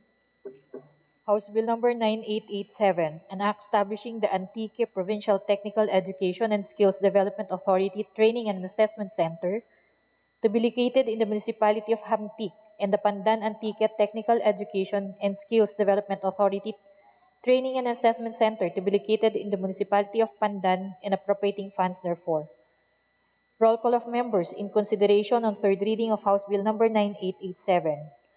Abante, Abaya, Villanosa, Abu, Abeg-Saldivar, Abunda, Acosta, Costa Alba, Adyong, Advincula, Agabas, Agaraw, Aglipay, Aguinaldo, Albano, Almario, Alonte, Alvarez Franz, Alvarez Genaro, Alvarez Pantaleon, Amante Matba, Amatong, Angara, Aragones, Arbison, Arenas, Arroyo, Atienza, Aumentado, Babasa, Bagatsing, Balindong, Baños Nograles, Barba, Barbers, Baronda, Barsaga, Bascug, Bautista, Bautista Bandigan, Belmonte, Benitez, Bernos, Biazon, Billones, Beron, Bolilia, Bondok, Bordado, Bravo, Brosas, Bulot, Bustos, Kabatbat, Kabochan, Cabredo, Cagas, Calderon, Calixto, Caminero, Campos, Canama, Kawagdan, Cardema, Cari, Castelo, Castro Franz, Castro Fredenil, Cayetano Alan Peter, Cayetano Marele Arni, Celeste, Chato, Chipeco, Chungalao, Co Angelica, Co Elizalde, Co Wangco, Coliantes, Crisologo, Cuwa, Quaresma, Cueva, Culyamat, Tagook, Dalipe, Dalog, Daza, De Jesus, De Venecia, Defensor Lawrence, Defensor Michael, De Los Santos, De Los Montalia, De Maporo Abdullah, De Maporo Khalid, Duavit, Duhali, Duterte, Di Faustino Ino, Di Faustino Michael, Di Ian, Ebcas, Ecleo, Elago, Enverga, Erice, Erigel, Ermita Buhain, Escudero, Espina, Espino, Estrella, Farinas Ria, Farinas Rudy Cesar, Fernandez, Fernando, Ferrer Juliet, Ferrer Luis, Flores, Fortun, Fortuno, Frasco, Fentebella, Gaite, Garbin, Garcia Jose Enrique, Garcia Pablo Jan, Garcia Vincent, Garin Janet, Garin Sharon, Gasataya, Gatchalian, Gato, Heron, Goed, Gomark, Gonzaga, Gonzales Aurelio, Gonzales Neptali, Gonzales Sandro, Goriseta, Gico, Gullas, Guya, Haresco, Hataman, Hernandez, Herrera D, Hofer, Halosos, Javier, Jimenez, Co Eliza, Co Wilton, Kunghun, Labad-Labad, Lacson, Noel, Lagman, Lagon, Lara, Lazatin, Liatzon, Legarda, Lim Cachong, Lopez, Loyola, Lusotan, Macapagal Arroyo, Maceda, Madrona, Malapitan, Mangawang, Mangudadato, Marcoleta, Mariano Hernandez, Marino, Marquez, Martinez, Matba, Matugas, Mendoza, Mercado, Momo, Natividad Naganyo, Nava, Nieto, Noel, Nograles, Jericho, Nograles, Juan, Olasco, Nunez, Malanyaon, Uaminal, Olivares, Ong Jose, Ong Ronnie, Ordanes, Ortega, Uano Dizon, Pacquiao Alberto, Pacquiao Rogelio, Padiernos, Paduano, Palma, Pancho, Panotes, Peña, Pichay, Pimentel, Pineda, Plaza, Puno, Kimbo, Radaza, Ramirez Sato, Remulla, Revilla, Reyes, Rivera, Robles, Rodriguez, Roman, Romero, Romualdez Ferdinand, Romualdez Ieda, Romulo, Roque, Sakdalan, Sagarbaria, Sakaluran, Salceda, Salimbangon, Salo, Sanchez, Sangcopan, Santos Recto, Sarmiento, Saulug, Sevillano, Xiao, Silverio, Singson Mihan, Sinsuwat, Swansing Estrelita, Swansing Horacio, Suarez Aleta, Suarez David, Suntay, si Alvarado, Taduran, Talyado, Tambunting, Tan Alaysa, Tan Angelina, Tan Samir, Tan Shari, Tan Shirley, Tejada, Teves Arnolfo, Teves Jose, Tiangco, Tolentino, Torres Gomez, Tulfo, Tupas, Chotor, T. Alan, T. Diego, Umali Alfonso, Umali Maria Victoria, Unabia, Ungab, Uy Juliet, Uy Rolando, Valeriano, Valmayor, Vargas, Vargas Alfonso, Velasco, Veloso, Vergara, Villa, Villafuerte, Villanueva Eduardo, Villanueva Noel, Villar, Villaraza Suarez, Villarica, Villago, Yap Eric, Yap Victor, Yu, Zamora Ronaldo, Zamora Waikorat, Zarate Zubiri.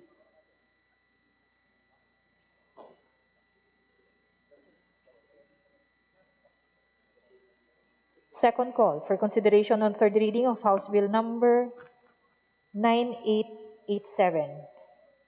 Abante, Abaya, Villanosa, Abunda, Acosta, Agabas, Agaraw, Alvarez Pantaleon, Amatong, Aragones, Aumentado, Bagatsing, Baños Nograles, Barbers, Barsaga, Biron, Bulut, Kanama, Cardema, Cari, Chongalao, Co Angelica, Co Elizaldi, Co Juanco, Daza, De Jesus, Defensor Michael, Dimaporo Cali, Duavit, Duhali, Enverga, Ermita Buhayin, Escudero, Farinas Rudis, Fernandez, Fernando, Fortun, Garcia Jose Enrique, Garin Sharon, Go Ed, Gonzaga, Gonzales Sandro, Haresco, Hataman, Co Elisa, Co Wilton, Kunghun, Lagon, Liachon, Macapagal Arroyo, Malapitan, Mangudadato, Marcoleta, Marino, Matba, Mendoza, Mercado, Nograles Juan, Nolasco, Nunez Malanyaon, Uwaminal, Ong Jose, Panotes, Pichay, Pineda, Puno, Rivera, Romero, Sagarbaria, Xiao, Sinsuwat, Suarez Aleta, C. Alvarado, Talyado, Tan Samir, Tan Shirney, Teves Arnolfo, Teves Jose, Torres Gomez, Tupas, T. Alan, Uy Juliet, Veloso, Vergara, Villanueva Eduardo, Villar, Yap Eric.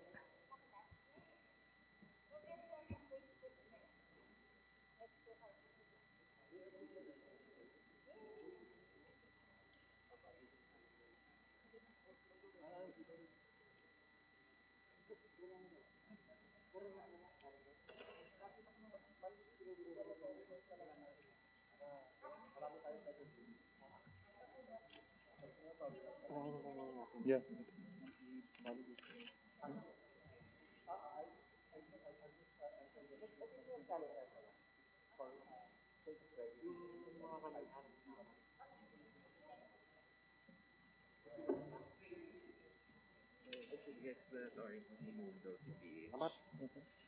With 212 members voting in the affirmative, 0 in the negative, and 0 abstentions, House Bill number 9887 is hereby approved on third and final reading. Majority Leader. Mr. Speaker, I move that the Secretary General be directed to immediately transmit to the Senate all of the bills that we've approved on third and final reading this afternoon.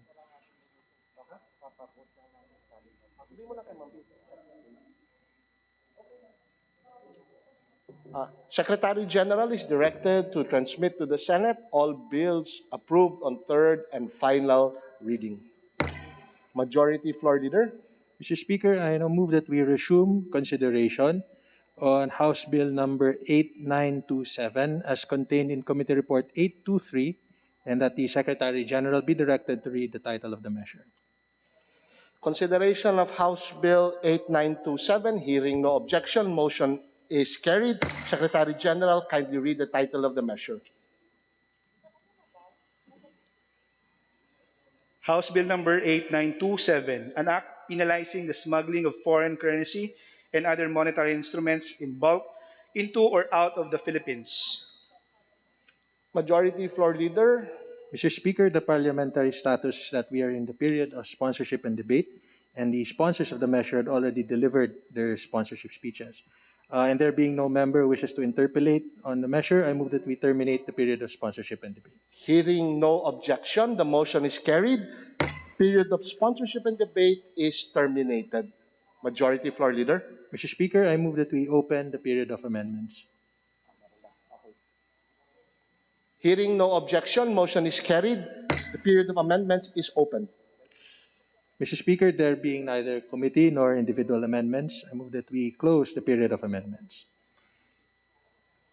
Majority Floor Leader, I have been informed that there will be individual amendments to the measure. We'll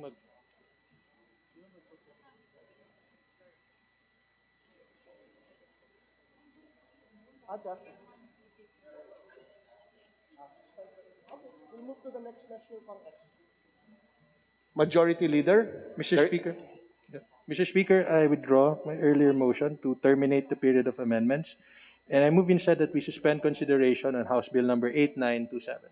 Just to clarify, our parliamentary status is that we have opened the period of amendments on House Bill 8927. Hearing no objection, the motion is carried. Consideration of House Bill 8927 is suspended. Majority Floor Leader. Mr. Speaker,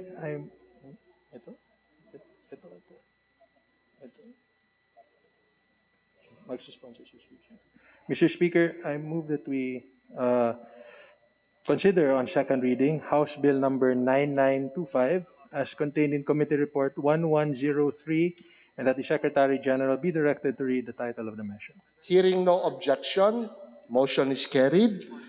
House Bill 9925, Secretary General, kindly read the title of the measure. House Bill number 9925, an act providing monetary compensation to qualified claimants through the Task Force Bangon Marawi for the loss or destruction of residential and commercial properties as a result of the 2017 armed conflict between the Armed Forces of the Philippines and terrorist groups in Marawi City, Lanao del Sur, and appropriating funds therefore. Majority Floor Leader. Mr. Speaker, I move that we open the period of sponsorship and debate and recognize Deputy Majority Leader Christopher De Venecia to sponsor the measure. Hearing no objection, the motion is carried. Our esteemed Deputy Majority Leader Christopher Toff De Venecia is recognized. Thank you. Thank you, Mr. Speaker. I move that the explanatory note of the said measure be entered into the records as its sponsorship speech. I so move. Majority Floor Leader. Mr. Speaker, we join in the motion of Representative De Venecia.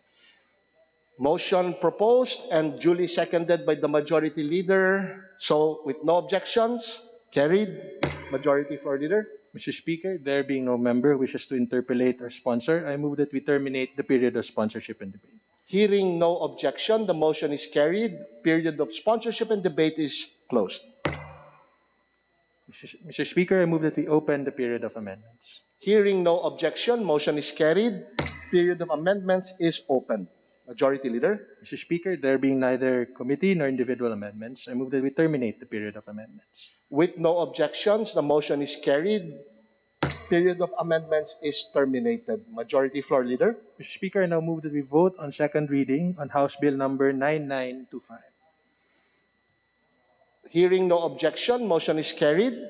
All those in favor of House Bill 9925, please say aye. Aye. All those opposed, please say nay. The ayes have it. House Bill 9925 is approved on second reading. Majority Floor Leader. Mr. Speaker, I move that we consider on second reading House Bill number 9850 as contained in Committee Report 1090, and that the Secretary General be directed to read the title of the measure. Hearing no objection, the motion is carried. Secretary General, please read the title of the measure. House Bill number 9850, an act integrating a comprehensive study of Philippine history during World War II into the higher education curriculum. Majority Floor Leader. Mr. Speaker, I move that we open the period of sponsorship and debate, and we recognize for sponsorship of the measure Deputy Majority Leader Christopher De Venecia. Our esteemed Deputy Majority Leader, the Honorable Christopher De Venecia, is recognized for his sponsorship of the measure. Thank you, Mr. Speaker. I move that the explanatory note of the said measure be entered into the records as its sponsorship speech. So move. Majority Floor Leader. Mr. Speaker, we join and second the motion of Representative De Venecia. Hearing no objection, the motion is carried. Explanatory note entered into the records as the sponsorship speech. Majority Floor Leader. Mr. Speaker, there being no member who wishes to interpolate our sponsor, I move that we terminate the period of sponsorship and debate. Hearing no objection, the motion is carried. Sponsorship and debate is closed. Majority Floor Leader. Mr. Speaker, I move that we open the period of amendments. With no objections, the motion is carried. Period of amendments is opened. Majority Floor Leader. Mr. Speaker, there being neither committee nor individual amendments to be proposed, I move that we terminate the period of amendments. With no objection, the motion is carried. The period of amendments is closed. Majority Floor Leader. Mr. Speaker, I move that we vote on second reading on House Bill number 9850. Hearing no objection, motion is carried and voting shall resume. All those in favor of House Bill 9850, please say aye. Aye. All those opposed, please say nay. The ayes have it. House Bill 9850 is approved on second reading. Majority Floor Leader. Mr. Speaker, I move that we consider on second reading House Bill number 9841 as contained in Committee Report 1089, and that the Secretary General be directed to read the title of the measure. Hearing no objection, the motion is carried. House Bill 9841, Secretary General, kindly read the title of the measure. House Bill number 9841, an act creating a Sharia judicial district comprising the province of Palawan and the city of Puerto Princesa, and creating therein one Sharia district court to be stationed in the city of Puerto Princesa and two Sharia circuit courts to be stationed in the municipalities of Taytay and Brooks Point, province of Palawan, amending for the purpose Articles 138, 147, and 150 of the Presidential Decree 1083, otherwise known as the Code of Muslim Personal Laws of the Philippines, as amended, and appropriating funds therefore. Majority Floor Leader. Mr. Speaker, I move that we open the period of sponsorship and debate and recognize Deputy Majority Leader Christopher De Venecia to sponsor the measure. Hearing no objection, the motion is carried. Deputy Majority Leader, the gentleman from the 4th District of Pangasinan, the Honorable Christopher Toff De Venecia, is recognized to sponsor the measure. Thank you, Mr. Speaker. I move that the explanatory note of the said measure be considered as its sponsorship speech. So move. Majority Floor Leader. Mr. Speaker, we second and join in the motion of Representative De Venecia. Moved and seconded without any objection. The motion is approved. Explanatory note shall serve as the sponsorship speech. Majority Floor Leader. Mr. Speaker, there being no member who wishes to interpolate or sponsor, I move that we terminate the period of sponsorship and debate. Hearing no objection, the motion is carried. Period of sponsorship and debate is closed. Majority Floor Leader. Mr. Speaker, I move that we open the period of amendments. Without objections, the motion is carried. Period of amendments is opened. Majority Floor Leader. Mr. Speaker, there being neither committee nor individual amendments to be proposed to the measure, I move that we terminate the period of amendments. Hearing no objections, the motion is carried. Period of amendments is closed. Majority Floor Leader. Mr. Speaker, I move that we vote on second reading on House Bill number 9841. With no objections, the motion is carried. We proceed with voting. All those in favor of House Bill 9841, please say aye. Aye. All those opposed, please say nay. The ayes have it. House Bill 9841 is approved on second reading. Majority Floor Leader. Mr. Speaker, I now move that we consider on second reading House Bill number 9884 as contained in Committee Report 1095, and that the Secretary General be directed to read the title of the measure. Hearing no objection, the motion is carried. We begin consideration of House Bill 9884, and Secretary General, kindly read the title of the measure. House Bill number 9884, an act regulating the use and other activities related to vintage automobiles and other historical classic or collector motor vehicles and providing for their exemption from the standards and restrictions set by laws enacted and regulations adopted after the date of their manufacture. Majority Floor Leader. Mr. Speaker, I move that we open the period of sponsorship and debate and recognize Deputy Majority Leader Christopher De Venecia to sponsor the measure. Hearing no objection, the motion is carried. Our esteemed Deputy Majority Leader, gentleman from the 4th District of Pangasinan, the Honorable Christopher Toff De Venecia is recognized to sponsor the measure. Please proceed. Thank you, Mr. Speaker. I move that the explanatory note of the said measure be entered into the records as its sponsorship speech. So move. Majority Floor Leader. Mr. Speaker, we join in the motion of Representative De Venecia. Moved and seconded with no objection. Motion is carried. Explanatory note shall serve as the sponsorship speech. Majority Floor Leader. Mr. Speaker, there being no member who wishes to interpolate our sponsor, I move that we terminate the period of sponsorship and debate. Hearing no objection, motion is carried. Period of sponsorship and debate on the measure is closed. Majority Floor Leader. Mr. Speaker, I move that we open the period of amendments. Hearing no objection, motion is carried. Period of amendments is opened. Majority Floor Leader. Mr. Speaker, there being no committee nor individual amendments to be proposed on the measure, move that we terminate the period of the amendments. Hearing no objections, the motion is carried. Period of amendments is closed. Majority Floor Leader. Mr. Speaker, I move that we vote on second reading on House Bill number 9884. Hearing no objection to the voting motion, motion is carried. All those in favor of House Bill 9884, please say aye. Aye. All those opposed, please say nay. The ayes have it. House Bill 9884 is approved on second reading. Majority Leader. Mr. Speaker, I move that we consider on second reading House Bill number 9852 as contained in Committee Report 1093, and that the Secretary General be directed to read the title of the measure. Hearing no objections, motion is carried. House Bill 9852 is under consideration. Secretary General, kindly read the title of the measure. House Bill number 9852, an act institutionalizing the conduct of summer youth camp in every barangay and appropriating funds therefore. Majority Floor Leader. Mr. Speaker, I move that we open the period of sponsorship and debate and that we recognize to sponsor the measure Deputy Majority Leader Christopher De Venecia. Hearing no objection, the motion is carried. Our esteemed Deputy Majority Leader, representative of the 4th District of Pangasinan, the Honorable Christopher Toff De Venecia, has the floor. Thank you, Mr. Speaker. I move that the explanatory note of the said measure be considered as its sponsorship speech. So move. Without any objections, the motion is carried. Sponsorship speech shall be the explanatory note. Majority Floor Leader. Mr. Speaker, there being no member who wishes to interpolate our sponsor, I move that we terminate the period of sponsorship and debate. Are there any objections? Hearing none, the motion is carried. Period of sponsorship and debate is closed. Majority Floor Leader. Mr. Speaker, I move that we open the period of amendments.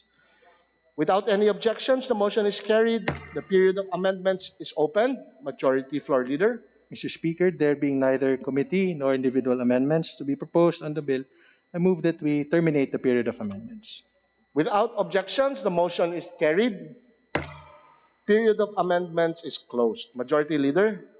Mr. Speaker, I now move that we vote on second reading on House Bill number 9852. Hearing no objections, the motion is carried. All those in favor of House Bill 9852, please say aye. Aye. All those opposed, please say nay. The ayes have it. House Bill 9852 is approved on second reading. Majority Leader.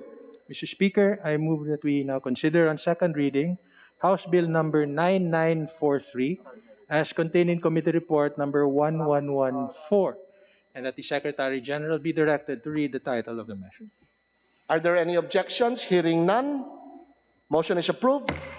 Begin consideration of House Bill 9943. Secretary General, you are directed to read the title of the measure.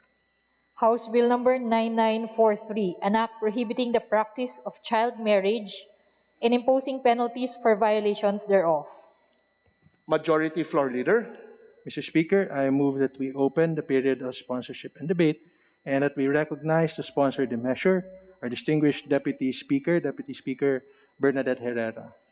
So move, Mr. Speaker. Our distinguished Deputy Speaker, from representative of the party list Bagong Henerasyon, the Honorable Bernadette Herrera, is recognized to sponsor the measure. Mr. Speaker, I move that we enter into the records my sponsorship speech for brevity. Majority Leader. Mr. Speaker, we join in the motion of the distinguished Deputy Speaker. Hearing no objection, the motion is carried. Secretary General, kindly enter into the records the sponsorship speech of the Honorable Deputy Speaker Bernadette Herrera. Majority Leader. Mr. Speaker, there being no member who wishes to interpolate our sponsor, I move that we terminate the period of sponsorship and debate. Are there any objections? Hearing none, the motion is carried. Period of sponsorship and debate is closed. Majority Leader. Mr. Speaker, I now move that we open the period of amendments. Are there any objections? Hearing none, motion is carried. Period of amendments is opened. Majority Leader. Mr. Speaker, there being no committee or individual amendments to be proposed, I move that we terminate the period of amendments. Hearing no objections, the motion is carried. The period of amendments is closed. Majority Leader. Mr. Speaker, I now move that we vote on second reading on House Bill number 9943. Hearing no objections, the motion is carried and we proceed with voting. All those in favor of House Bill 9943, please say aye. Aye. All those opposed, please say nay. The ayes have it. House Bill 9943 is approved on second reading. Thank you, Mr. Speaker. Majority Leader.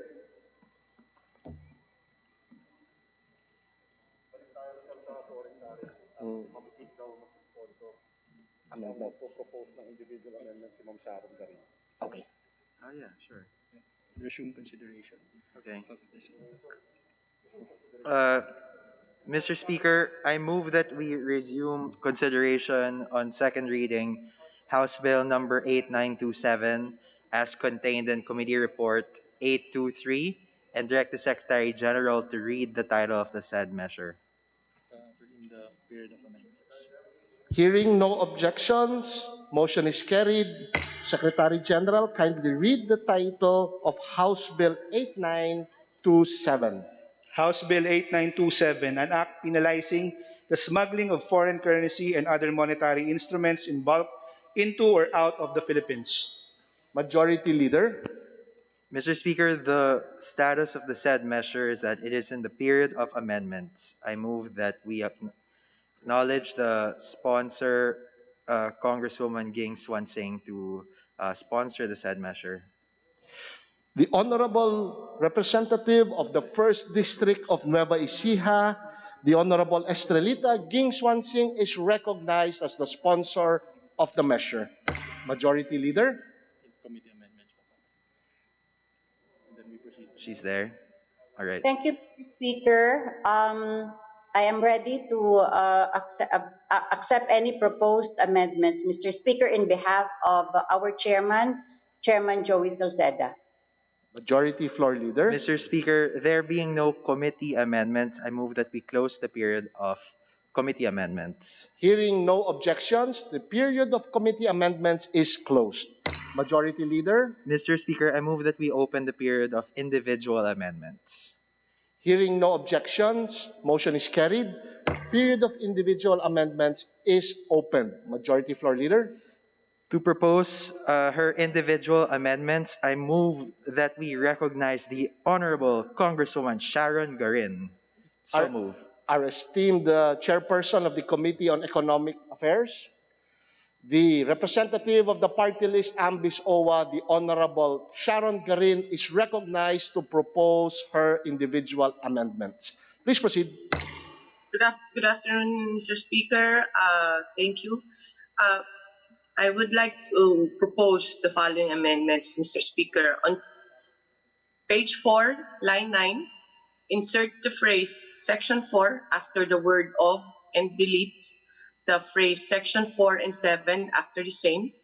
On page 4, line 11, insert the phrase section 4 after the word of and delete the phrase 4 and 7 after the same. Said paragraph shall now read as follows. Notwithstanding the provisions of Republic Act number 9160 or the Anti-Money Laundering Act of 2001 as amendment, the Anti-Money Laundering Council shall prescribe in the rules and regulations to be issued to implement this act the definition of the term at one time for purposes of Section 4. Such regulations may permit the accumulation of closely related events in order that such events may collectively be considered to occur at one time for the purposes of Section 4 hereof, Mr. Speaker. Majority Floor Leader. Mr. Speaker, we join the Honorable Garin in accepting the amendment. So moved.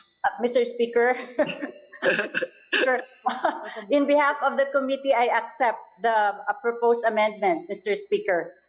Majority Floor Leader. And Mr. Speaker, we join the honorable sponsor in accepting the said amendment. Yes, moved So and moved. seconded moved by the Honorable Ging Swan Sing and seconded by our esteemed Majority Leader. Hearing no objection, the amendment is accepted. Honorable Garin, please proceed with Yes. amendments. Thank you, Mr. Speaker. On page 4, lines 13 to 14, insert the phrase which falls under the ambit of money service business as defined by regulations issued by the Bangko Sentral ng Pilipinas after the word currency and delete the phrase that exceeds $10,000 at one time after the term currency.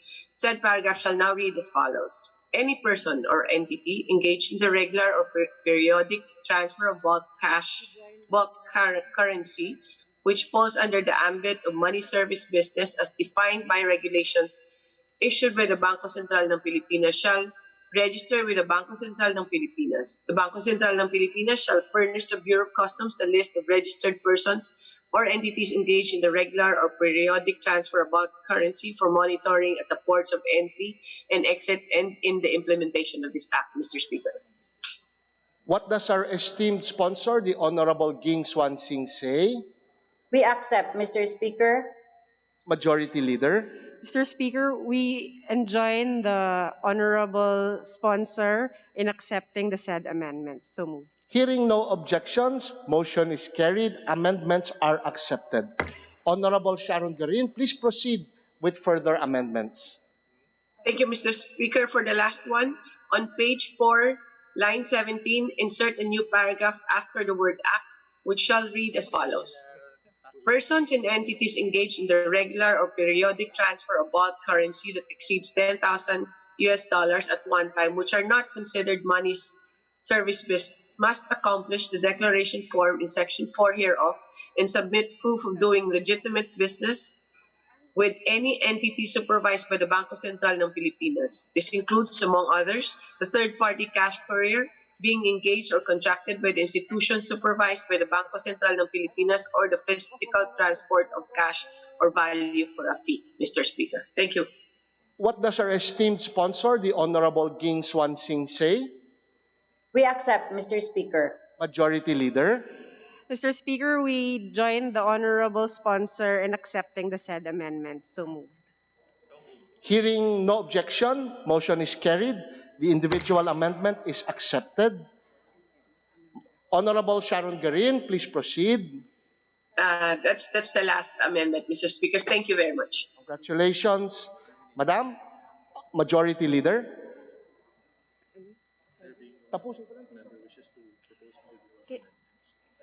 There being no other members who wish to propose their individual amendments, I move that we close the period of amendments. Are there any objections? Hearing none, the motion is carried. Period of individual amendments is closed. Majority Floor Leader.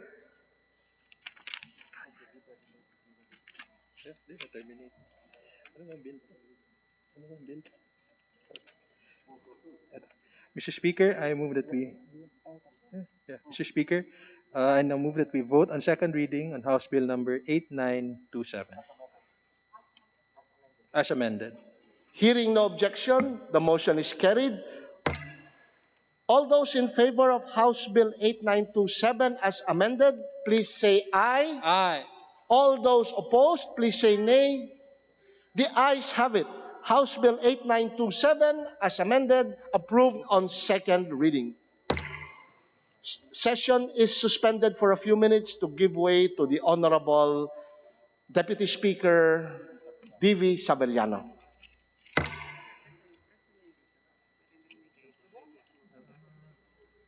Resolution.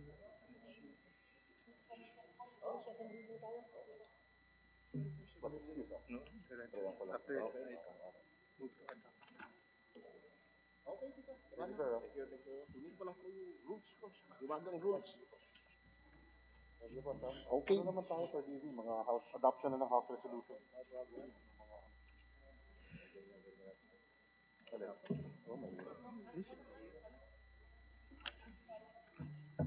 After mag-hearing. Sigurado dito, 1, 2, 3, 4.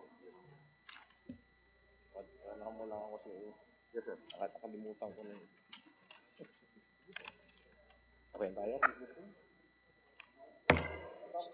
Session is resumed. Majority Leader. Mr. Speaker, I now move that we consider for adoption House Resolution number 1849 as contained in Committee Report 1051 and that the Secretary General be directed to read the title of the resolution. The Secretary General is hereby directed to read the title of the House Resolution. House Resolution 1849. Resolution urging the President of the Philippines to designate every 12th of June as the Philippine Traditional Wear Day to further promote Filipino cultural heritage and traditions. Mr. Speaker, I move that we adopt House Resolution 1849. All those are in favor for the adoption, say, of House Resolution 1849, please say aye. For those against, say nay. The ayes have it. House Resolution 1849 is hereby adopted. Majority Leader. Mr. Speaker, I move that we consider for adoption House Resolution 1886 as contained in Committee Report 1053 and that the Secretary General be directed to read the title of the said resolution. The Secretary General is hereby directed to read the title of the resolution. House Resolution 1886, a resolution urging the National Commission for Culture and the Arts and other relevant government agencies to ensure the conservation, preservation, and protection of the Antique rice terraces and the ethnic heritage and traditions of the Iraynon Bukidnon indigenous people residing in the municipality of San Remigio, province of Antique, for the appreciation and benefit of the present and future generations.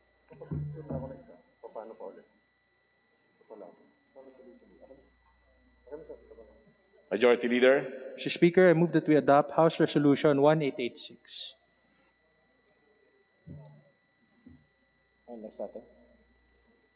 All those in favor?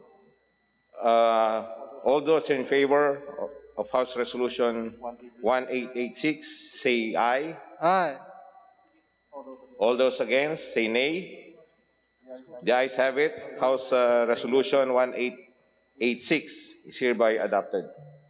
Majority Leader. Mr. Speaker, I move that we consider for adoption House Resolution 1978 as contained in Committee Report 1091 and that the Secretary General be directed to read the title of the said resolution. The Secretary General is hereby directed to read the title of the House Resolution. 1978. House Resolution 1978. Resolution urging the Department of Education to continue providing education services for the duration of the COVID-19 pandemic by producing television-based lectures for public elementary and high school students in coordination with the Presidential Communications Operations Office and government-owned PTV4 and IBC 13 television stations to help the government attain Goal 4 of the United Nations 2030 Agenda for Sustainable Development, aimed at ensuring inclusive and equitable quality education and promote lifelong learning opportunities for all.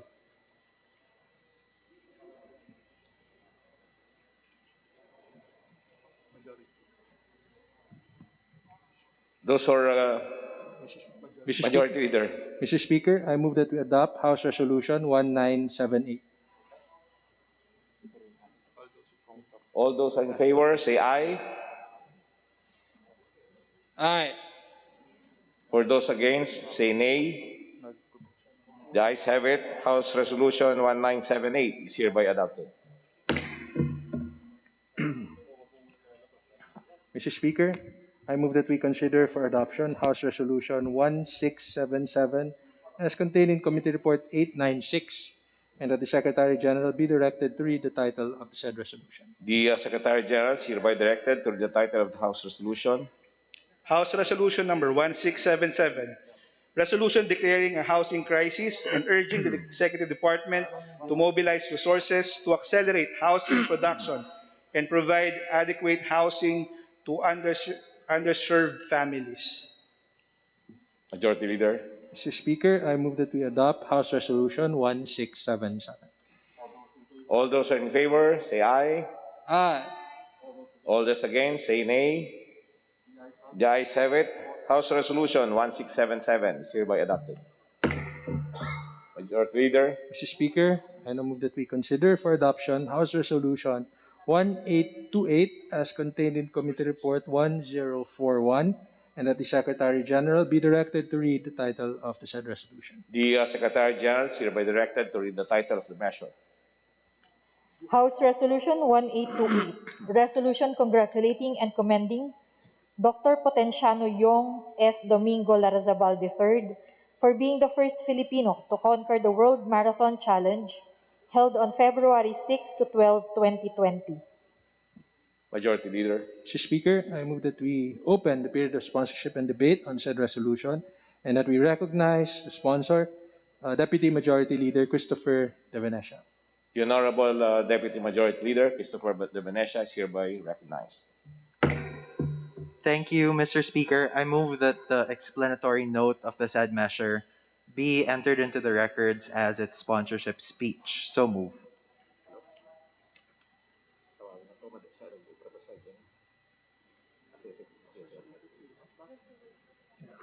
Mr. Speaker, we join in the motion.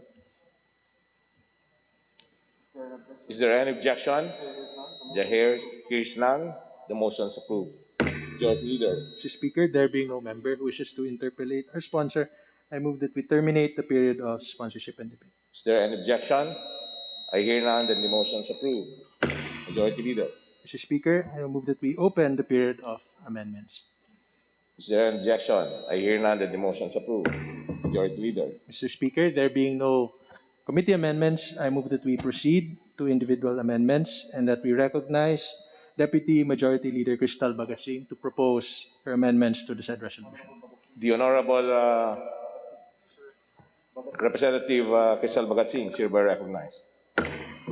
Mr. Speaker, I propose the following amendments. On the fourth clause, whereas clause, line 1, between the words Yong and Larazabal, delete middle initial S and change to Santo Domingo. What does the sponsor say? We accept, Mr. Speaker. Majority Leader.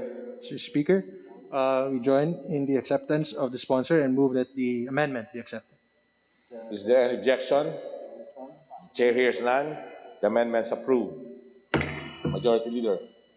On the fifth, whereas clause, line 6, between the words whereas and doctor, delete the phrase from February 6 to 12, 2020, and in lieu thereof, insert February 7 to 13, 2020. What does the sponsor say? We accept, Mr. Speaker. Majority Leader. Mr. Speaker, we join the sponsor and move that the amendment be approved. Is there an objection?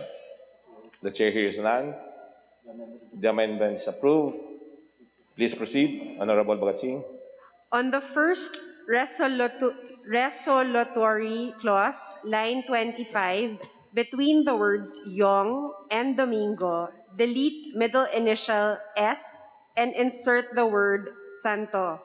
And on line 26, delete the date February 6 to 12, 2020, and in lieu thereof, insert February 7 to 13, 2020. What does the sponsor say? We accept, Mr. Speaker. Majority Leader, Mr. Speaker, we join the sponsor and move that the amendment be approved.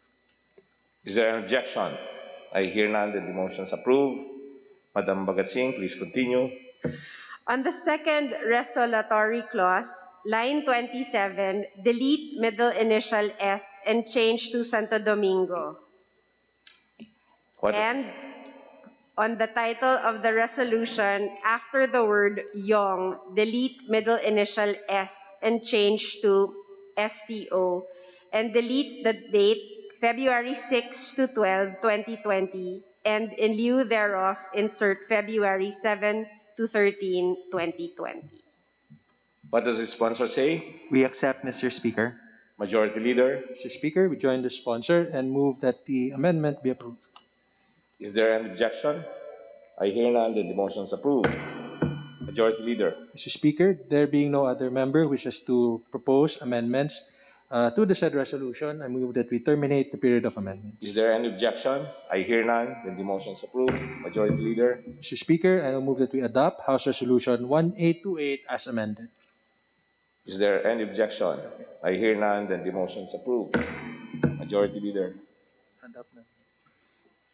Mr. Speaker, I move that we consider Committee Report number 1043 on House Resolution 1454, prepared by the Committee on Poverty Alleviation, and that the Secretary General be directed to read the title of said committee report. the Secretary General is hereby directed to read the title of the House Resolution.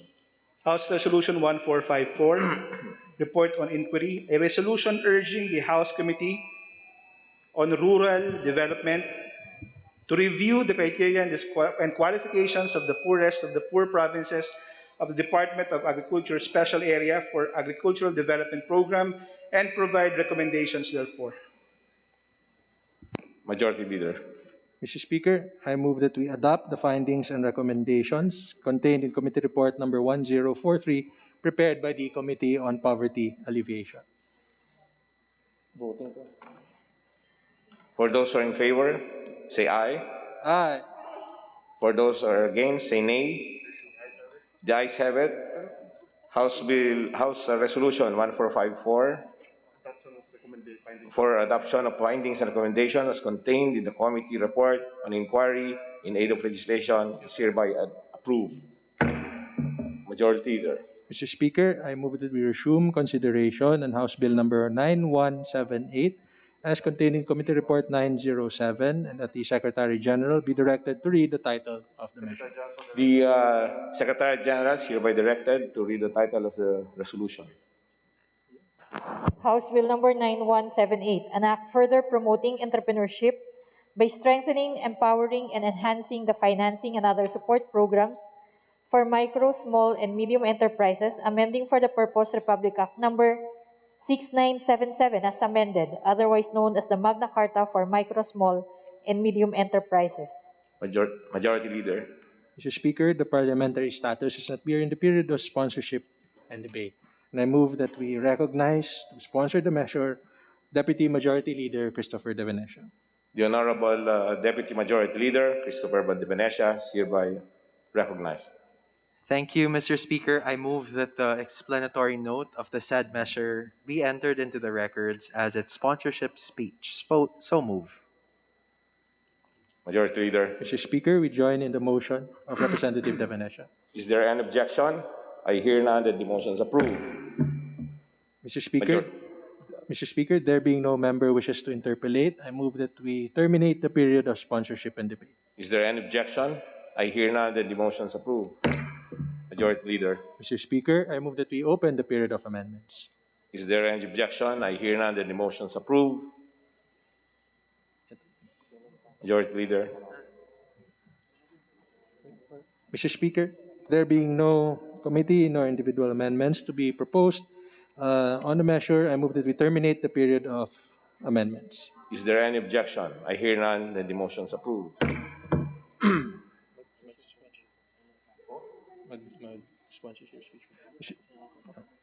Mr. Speaker, I now move that we vote on second reading House Bill number 9178. All those who are in favor, say aye. For those against, say nay. The ayes have it. House Bill 9178 is approved on second reading. Majority Leader.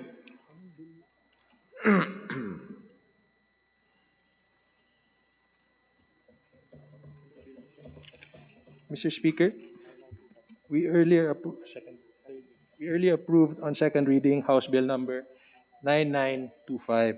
Our distinguished colleague, Representative Sangkopan, wishes to make a manifestation on the said measure. And I move that she be recognized. The Honorable Sangkopan is hereby recognized. Yes, Mr. Speaker, I just wanted to put on record my desire earlier on, supposedly, to deliver a sponsorship speech on House Bill 9925. Since it has been approved on second reading, I would be submitting a written sponsorship speech. Thank you, Mr. Speaker. Majority Leader. Thank you, Mr. Speaker. Mr. Speaker, now at this point, we move to resume consideration House Bill number 9561 as contained in Committee Report 1039, and that the Secretary General be directed to read the title of the measure. The Secretary General is hereby directed to read the title of the resolution. House Bill number 9561, an act establishing the Philippine Health Security Council and appropriating funds therefore. Majority Leader. Mr. Speaker, the parliamentary status that we are in the period of sponsorship and debate, I move that we recognize to resume our sponsorship of the measure the chairperson of the Committee on Health, Representative Angelina Tan, and to interpolate our distinguished sponsor, I move that we recognize Deputy Minority Leader Carlos Zarate. So move, Mr. Speaker. The Honorable, I would like to recognize first the chairperson, Angelita Tan, as a sponsor of the measure, and now we recognize Honorable Carlos Zarate to interpolate this, the said sponsor.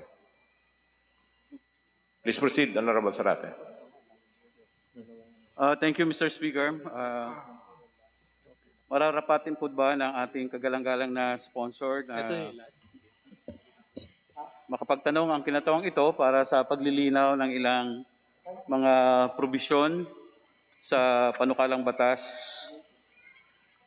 9561 na naglalayong magtatag ng isang ahensya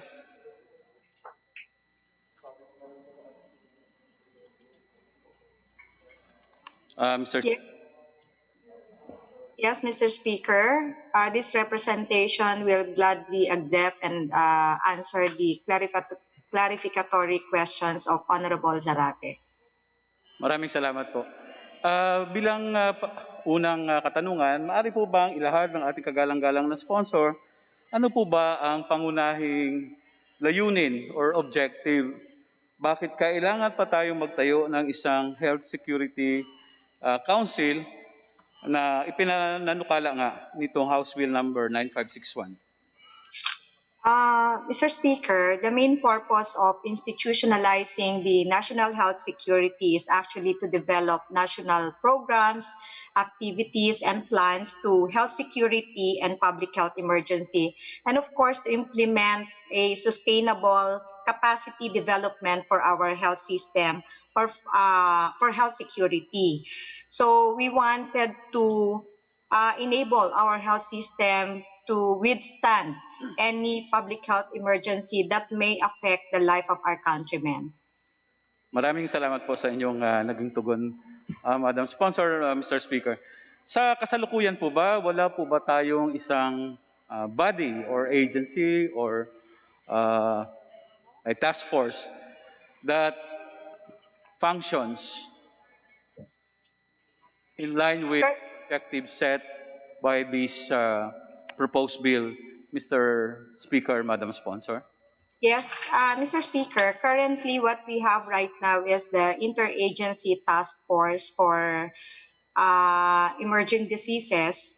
And this IATF was formed in response to COVID-19. But the difference is that this is not permanent. It was only established or formed to respond to this public health emergency. Thank you, Madam Sponsor, Mr. Speaker. Exactly.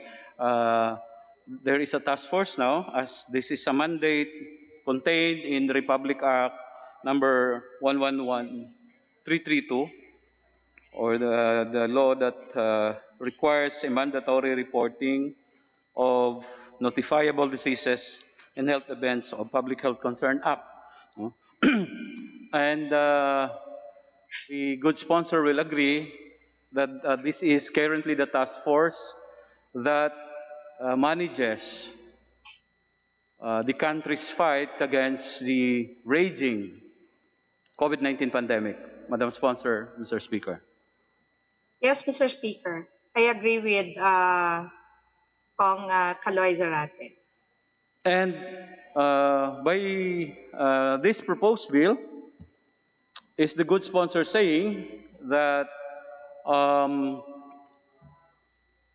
the task force mandated by RA 11332 is no longer is not enough, no? Mechanism or body that will respond to public health emergencies, Madam Sponsor, Mr. Speaker.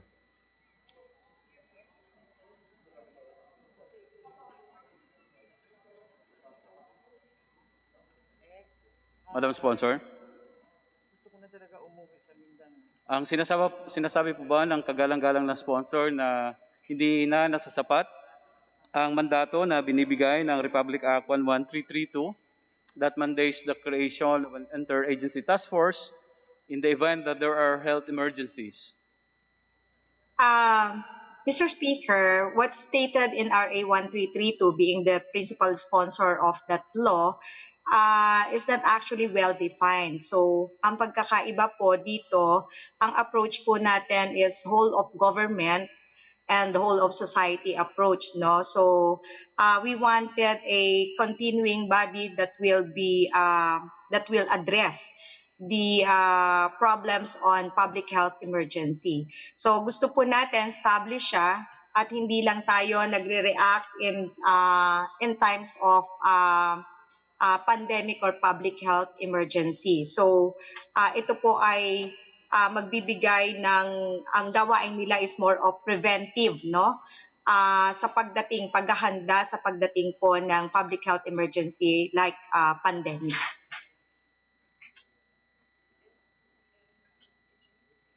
Thank you, Madam Sponsor, Mr. Speaker. So, in the event, for example, that this bill becomes a law, what will happen to the mandate that creates an interagency task force under RA 11332? Actually, Mr. Speaker, we strengthen what's stated in RA 11332, no?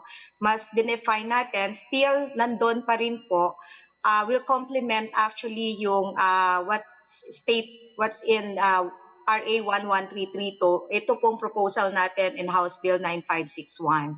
So, yung IATF natin right now with the National Health Security Council mas expanded and strengthened and well-defined.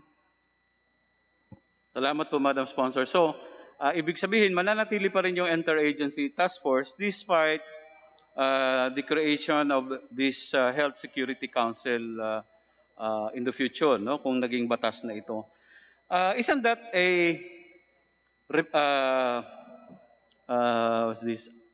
an unnecessary creation of another level of bureaucracy, considering na andyan na ho yung interagency task force, tapos nag-create na naman tayo ng Health Security Council na ang mandate ay magbuo rin ng Philippine Health Security National Action Plan. Hindi po ba baka magkakaroon ng pagsasapawan ng functions ang dalawang body na ito, Madam Sponsor, Mr. Speaker? Ang sa pananaw ko po at pagtingin, Mr. Speaker, hindi naman po ito magkakaroon ng sapawan, no, pagdating po doon sa pagtugon natin. At ito po, very clear po, ang ating ina-address yung infectious emerging diseases only. So, the good sponsor is saying that once this bill becomes a law, these two bodies, the Interagency Task Force and Health Security Council, can coexist. Is that what the good sponsor is saying, Mr. Speaker? Yes, Mr. Speaker, kasi as I mentioned earlier, yun pong ating RA 11332 ay for infectious emerging diseases only. At dito naman po sa National Health Security Act, mas pinalawak natin wherein dinefine po natin ano yung public health emergencies at sinabi natin doon ano yung mga causes of public health emergencies like yun pong bioterrorism, appearance of novel or previous controlled or eradicated infectious agent, natural disaster, nuclear attack, an attack or accidental release of harmful chemicals or radioactive materials. And those that poses high probability wherein a large numbers of deaths in the affected population, large number of serious injuries or long-term disabilities in affected population, and so on and so forth. So, again, uulitin ko po, mas pinalawak po natin ito. And gusto ko lang ma-share, Mr. Speaker, yun pong rekomendasyon ng Joint External Evaluation on the Global Health Security Index na inaatasan ang bawat bansa na magkaroon po at makapagtatag ng National Health Security Action Plan. Kung kaya dito po ay minabuti natin na institutionalize natin yung existing nating IATF at magkaroon po tayo ng isang plano na hindi po siya reactive, no? Kung hindi proactive siya, multi-year ito na proseso na gagawin ng ating lahat ng mga miyembro, no, or involved agencies in the creation of this act, of this plan, Mr. Speaker. Thank you, Madam Sponsor, Mr. Speaker. Naitanong ko po yan, Madam Sponsor, dahil nung binalikan ko nga yung ating definition of terms, no, at nabanggit nyo rin ito, kahit na yung usapin ang definition of what is a public health emergency as defined in Republic Act 11332 is no different from the definition of what is a public health emergency as contained in Republic and House Bill number 9561. No? So, kaya naitanong ko yan at dahil sinabi ninyo na kapag naging batas itong panukalang House Bill number 9561, these two bodies can coexist, the IATF and the the Health Security Council. Now, in the event, my next question, Madam Sponsor, in the event that there is a conflicting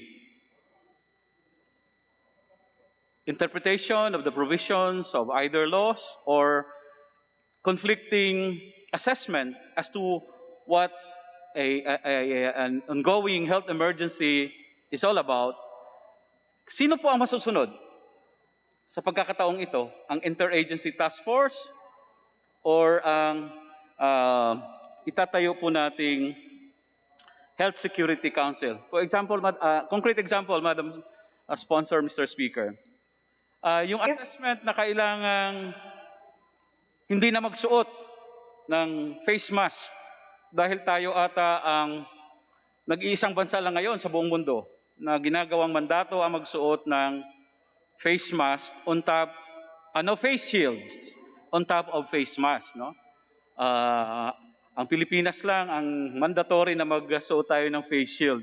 Now, theoretical example, sinabi ng IATF, kailangan magsuot ng face shield.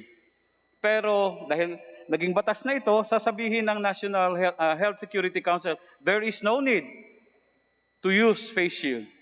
Sino po ang masusunod dito, Madam Sponsor, Mr. Speaker? Mr. Speaker, I believe that the National Health Security Council will be the one to recommend based on our proposal, no? So, if enacted into law, being the later law, no, mas nahuli ito, naniniwala tayo in case of conflict na kung ano ang recommendation ng National Health Security Council, dahil siya yung mas nahuli, no, compared doon sa 11332, ay ito ang mananaig, Mr. Speaker. Thank you for that. Mr. Speaker, if I may add lang din po that the IATF is actually created based on the executive order. So, kaya nga po, again, babalik po ako doon sa aking nasabi kanina that we wanted to institutionalize yung what we call IATF right now into a National Health Security Council. Maraming salamat po sa naging katugunan ninyo, Madam Sponsor, Mr. Speaker. Dahil nowhere in this proposed bill ay makita po natin na either as a clear statement of policy or an amendment to RA 11332 that says that the Security Council is over and above, no? And the interagency task force that will be created, for example, by the Office of the President in response to a national health emergency, no? Kaya yun po ang isa kong nakikitang magiging problema rito dahil as admitted by the good sponsor, these two bodies can coexist in the future, the IATF and the Health Security Council. And if the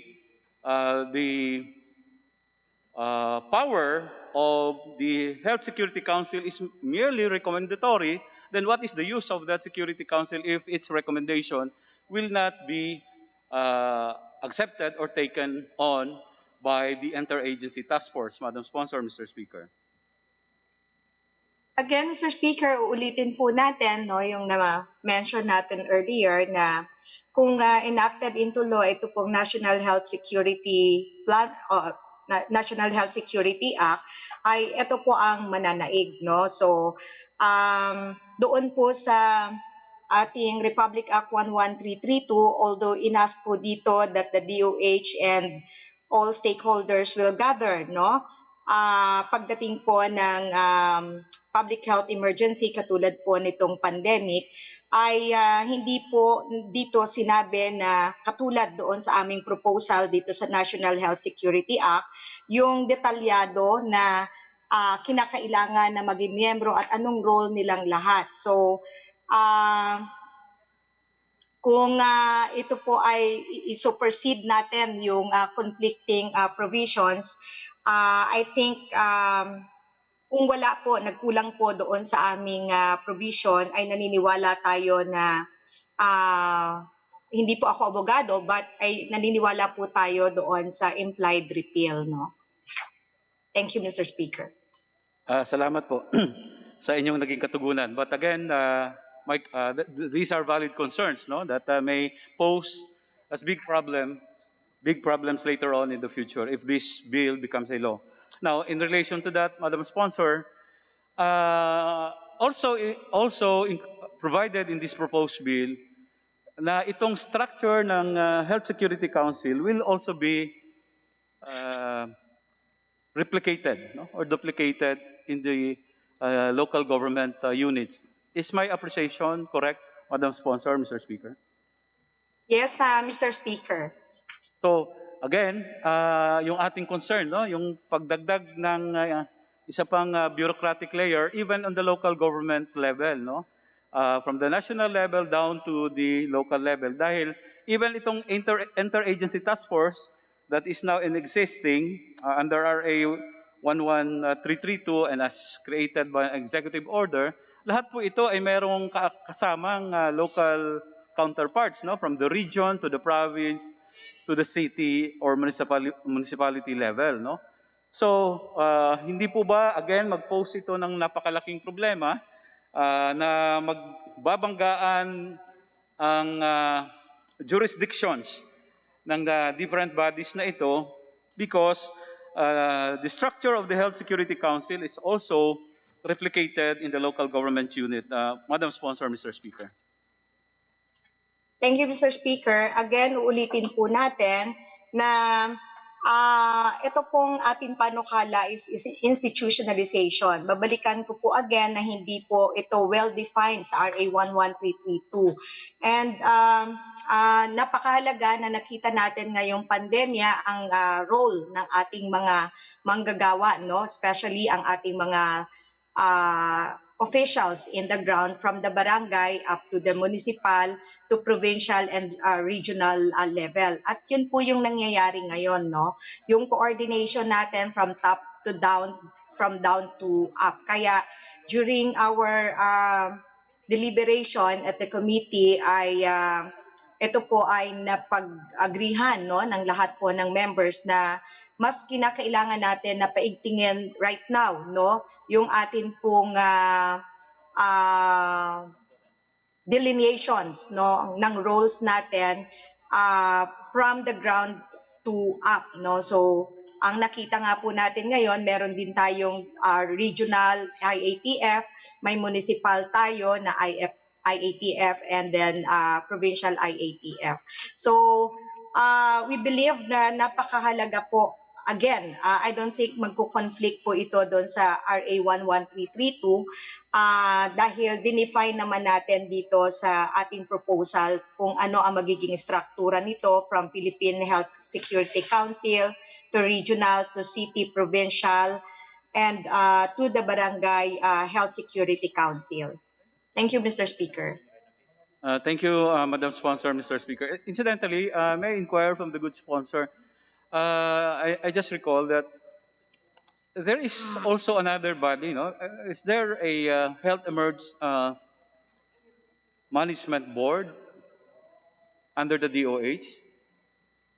Ito po yung Health Emergency Management Bureau, no? Currently, isang division under the DOH at itong Health Emergency Management Bureau ang ating itinalaga dito sa ating panukala na tumayo bilang secretariat, no, ng Philippine Health Security Council, Mr. Speaker. Thank you, Madam Sponsor. So, idugtong ko na lang din uli. Ang nakikita ko lang, no, maliban doon sa another layer of possible layer of bureaucracy, hindi po ba dahil nakita ko ang komposisyon nitong Security Council, no, from the national even down to the local level. Sa national level, for example, it's 67 members from various agencies, no? Halos lahat ata na cabinet secretaries, and there are representatives from non-government organization. Hindi ho ba napaka rami ng miyembro ng konsehong ito at ang pag-convene ng konsehong ito ay hindi po ba will also pose a problem later on, especially if you are responding to an emergency that you need to gather 67 individuals and get their consensus on how to immediately respond to an emergency, Madam Sponsor, Mr. Speaker? Naniniwala ako, Mr. Speaker, na hindi naman po magiging problema na ang bawat ahensya, no, o kinatawanan dapat bawat ahensya ng ating pamahalaan ay magiging problema pagdating ng panahon ng pandemya. I think with or without pandemic, napakahalaga po yung koordinasyon ng lahat ng ahensya ng pamahalaan dahil naniniwala tayo with this experience, no, ang bawat ahensya ay may mga ginagampanan, no. Meron po katulad po doon sa nangyari, no, ang NDRRMC, hindi naman po nagkaroon ng problema yung membership natin. So naniniwala tayo na hindi po ito magiging problema, having that 67 members or all national government agencies as member of the council. And incidentally, Madam Sponsor, Mr. Speaker, how often does this council meet? Sa panahon lang ba ng merong emerging or health emergency, or all year round this Security Council will convene once, twice, quarterly, or monthly in a year? Madam Sponsor, Mr. Speaker. Ang ating pong proposal ay quarterly ang pagpupulong ng ating miyembro ng council, no? Yun lang po, Mr. Speaker. Thank you, Madam Sponsor. So this 67-member council will meet quarterly, you know? All this and this same body, as I mentioned earlier, ay nasa local government din. So these local government bodies or local security council will also meet quarterly. Is that correct, Madam Sponsor, Mr. Speaker? Yes, Mr. Speaker, sapagkat inatas po natin doon na ang pagpaplano para sa mga pagdating ng ating public health emergencies ay continuous, no? Multi-year process po ito upang nang sa ganon ay hindi po tayo magiging reactive again, no? Na from time to time ay na-update natin ang bawat isa sa kung ano man ang mga nangyayari sa ating pamayanan. So, tinask din natin sila para doon sa continuous process, no, sa pag-develop po natin ng health security plan.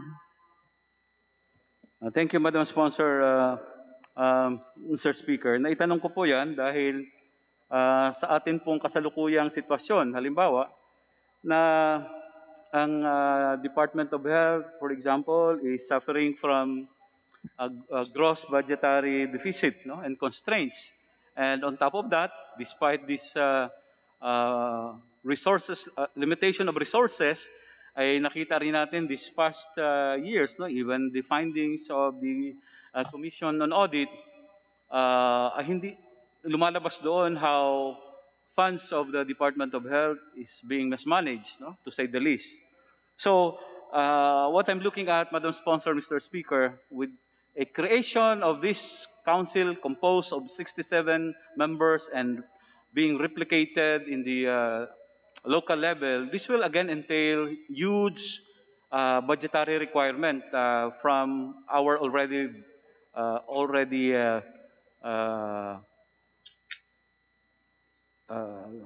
almost depleted, no, or deficit na pondo to respond to the current emergency that we are facing now, Madam Sponsor, Mr. Speaker. So, how will this bill justify, no, this creation of a new council that will again eat up doon ho sa ating limited resources, Madam Sponsor, Mr. Speaker? Mr. Speaker, ang pondo po na gagamitin naman ito ay chargeable doon sa mga each of the agencies concerned, no? Kaya nga ang atin pong hinihingi dito ay yung pag-develop ng National Health Security Plan, no? Kanya-kanya pong ahensya, tutugon po siya. So hindi po siya magbibigay ng karagdagan na pondo o bigat sa ating pong Department of Health, Mr. Speaker. Thank you, Mr. Sponsor, Mr. Speaker. Yes, while the current bill in the appropriation portion on Section 14 merely states that this shall be included in the annual GAA, but as mentioned earlier by the good sponsor, the Secretariat of this proposed Health Security Council comes from the DOH Bureau, no? Ang Health Emergency Management Bureau.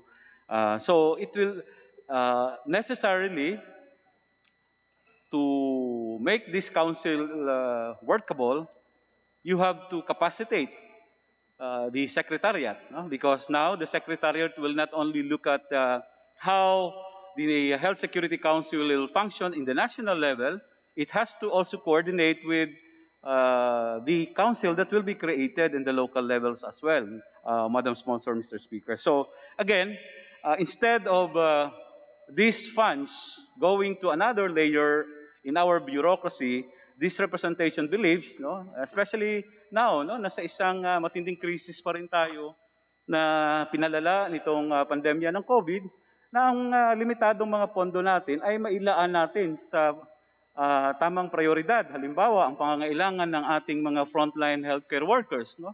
na habang nag-uusap po tayo ngayon, nagtatalakayan tayo dito sa plenaryo, marami pa rin sa ating mga healthcare workers ang hindi nakakatanggap ng kanilang special risk allowances, no, na takda na ito sa ipinasa nating batas noong nakaraang taon, no? Ang Bayanihan 1 and Bayanihan 2. And only to find out that there are funds that we allocated that were unobligated and went just after the lapse of Bayanihan 1 and Bayanihan 2 and its extensions, hindi na nagamit. No? Kaya kahapon at hanggang ngayon at hanggang bukas ay mayroong mga pagkilos na gagawin ng ating mga healthcare workers. No? So, nabagin ko lang po yan dahil marami pa pong pangangailangan ang ating healthcare system, ang ating mga frontline healthcare workers sa ating buno ngayon sa problema ng pandemya ng COVID, on top of, siguro mas mahalaga yon kaysa sa mag-create tayo ng isang panibagong body or council or another layer of bureaucracy that will again eat up a portion, no, of our very limited resources, Madam Sponsor, Mr. Speaker. Mr. Speaker, naniniwala po ako na yes, maaaring meron pong kaukulang budget na kinakailangan, but gusto ko lang din pong ipaliwanag sa ating kagalang-galang Honorable Zarate na ang functions is more of coordination, no? At naniniwala tayo na yung kaunting dagdag na gastos ay hindi masasayang kasi alam natin na paghahanda ito. Ayaw natin na dumating ang punto o mauulit muli yung nangyari sa atin na nangyayari ngayon, no, sa pandemya na wala tayong kahandaan. Ito, kaya gusto natin na well-defined, institutionalized, ay makita natin na kung dumating ang again, no, ganitong sitwasyon ay ready tayo at alam naman natin na may kasabihan nga tayo, prevention is better than cure, no? Ang additional personnel, yung nabanggit po ni Honorable Zarate, kaya nga po inilagay na lang natin doon na secretariat ay yung Health Emergency Management Bureau ng Department of Health. Yes, may additional tasks na gagawin. Pero naniniwala po ako na ito ay hindi magiging pabigat, no, para po doon sa sinasabi ng ating kagalang-galang Honorable Zarate na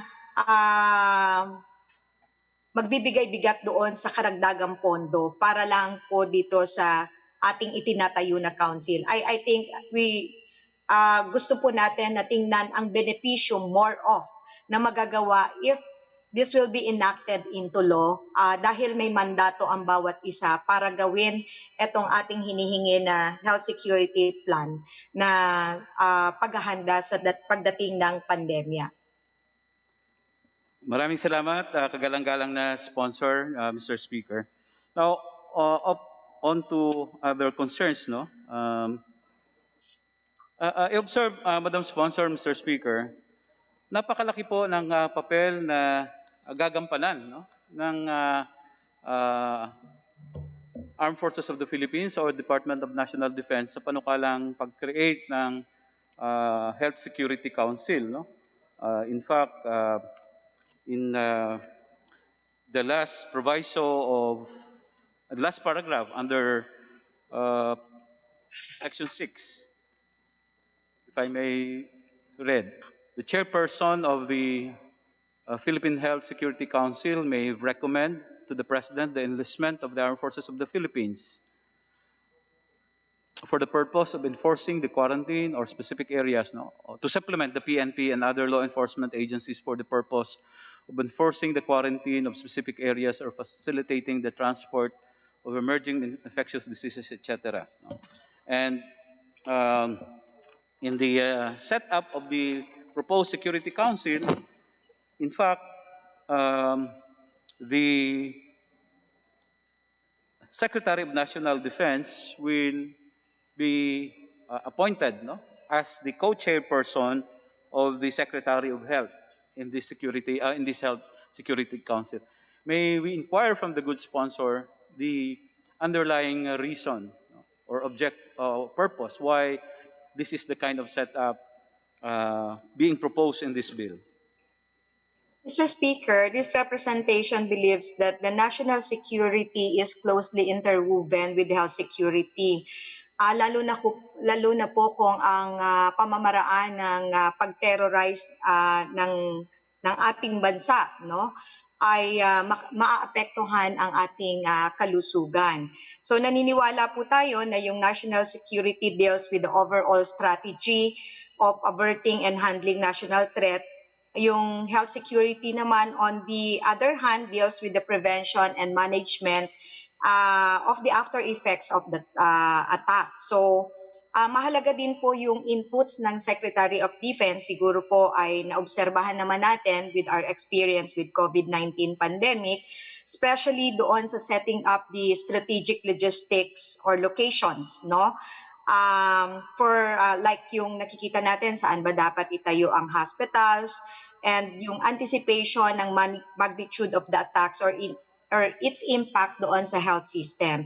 So, yun po yung nakikita nating dahilan bakit isinama po natin ang Secretary of Defense at yung ginagampanan nila, kasi nakita din naman natin even in other countries sa pag-respond ng ganitong klase ng problema ang kahalagahan ng kanilang role, Mr. Speaker. Thank you, Madam Sponsor, Mr. Speaker. Nabanggit ko po yan at naitanong natin dahil nga kung babalikan natin ang nangyayari ngayon sa kaayusan ng Interagency Task Force. No? While it is the Secretary of Health ang supposedly ay namumuno sa Interagency Task Force, nakita po natin itong mga nakaraang mga panahon, halimbawa sa pagresponde, no? Sa problemang dinaanan natin at kinakaharap pa rin natin ngayon sa pandemya ng COVID, ang sa amin pong pagsusuri ay mas naging matimbang ang militaristang mga solusyon ng Interagency Task Force kesa doon sa health and medical solutions para matugunan ng tama itong pakikipaglaban natin sa pandemya ng COVID, no?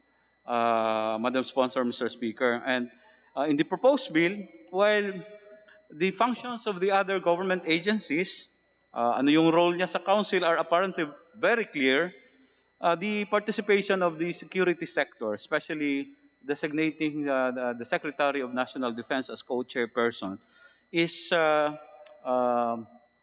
submit, still questionable, and in fact, there is no direct relation to health. No?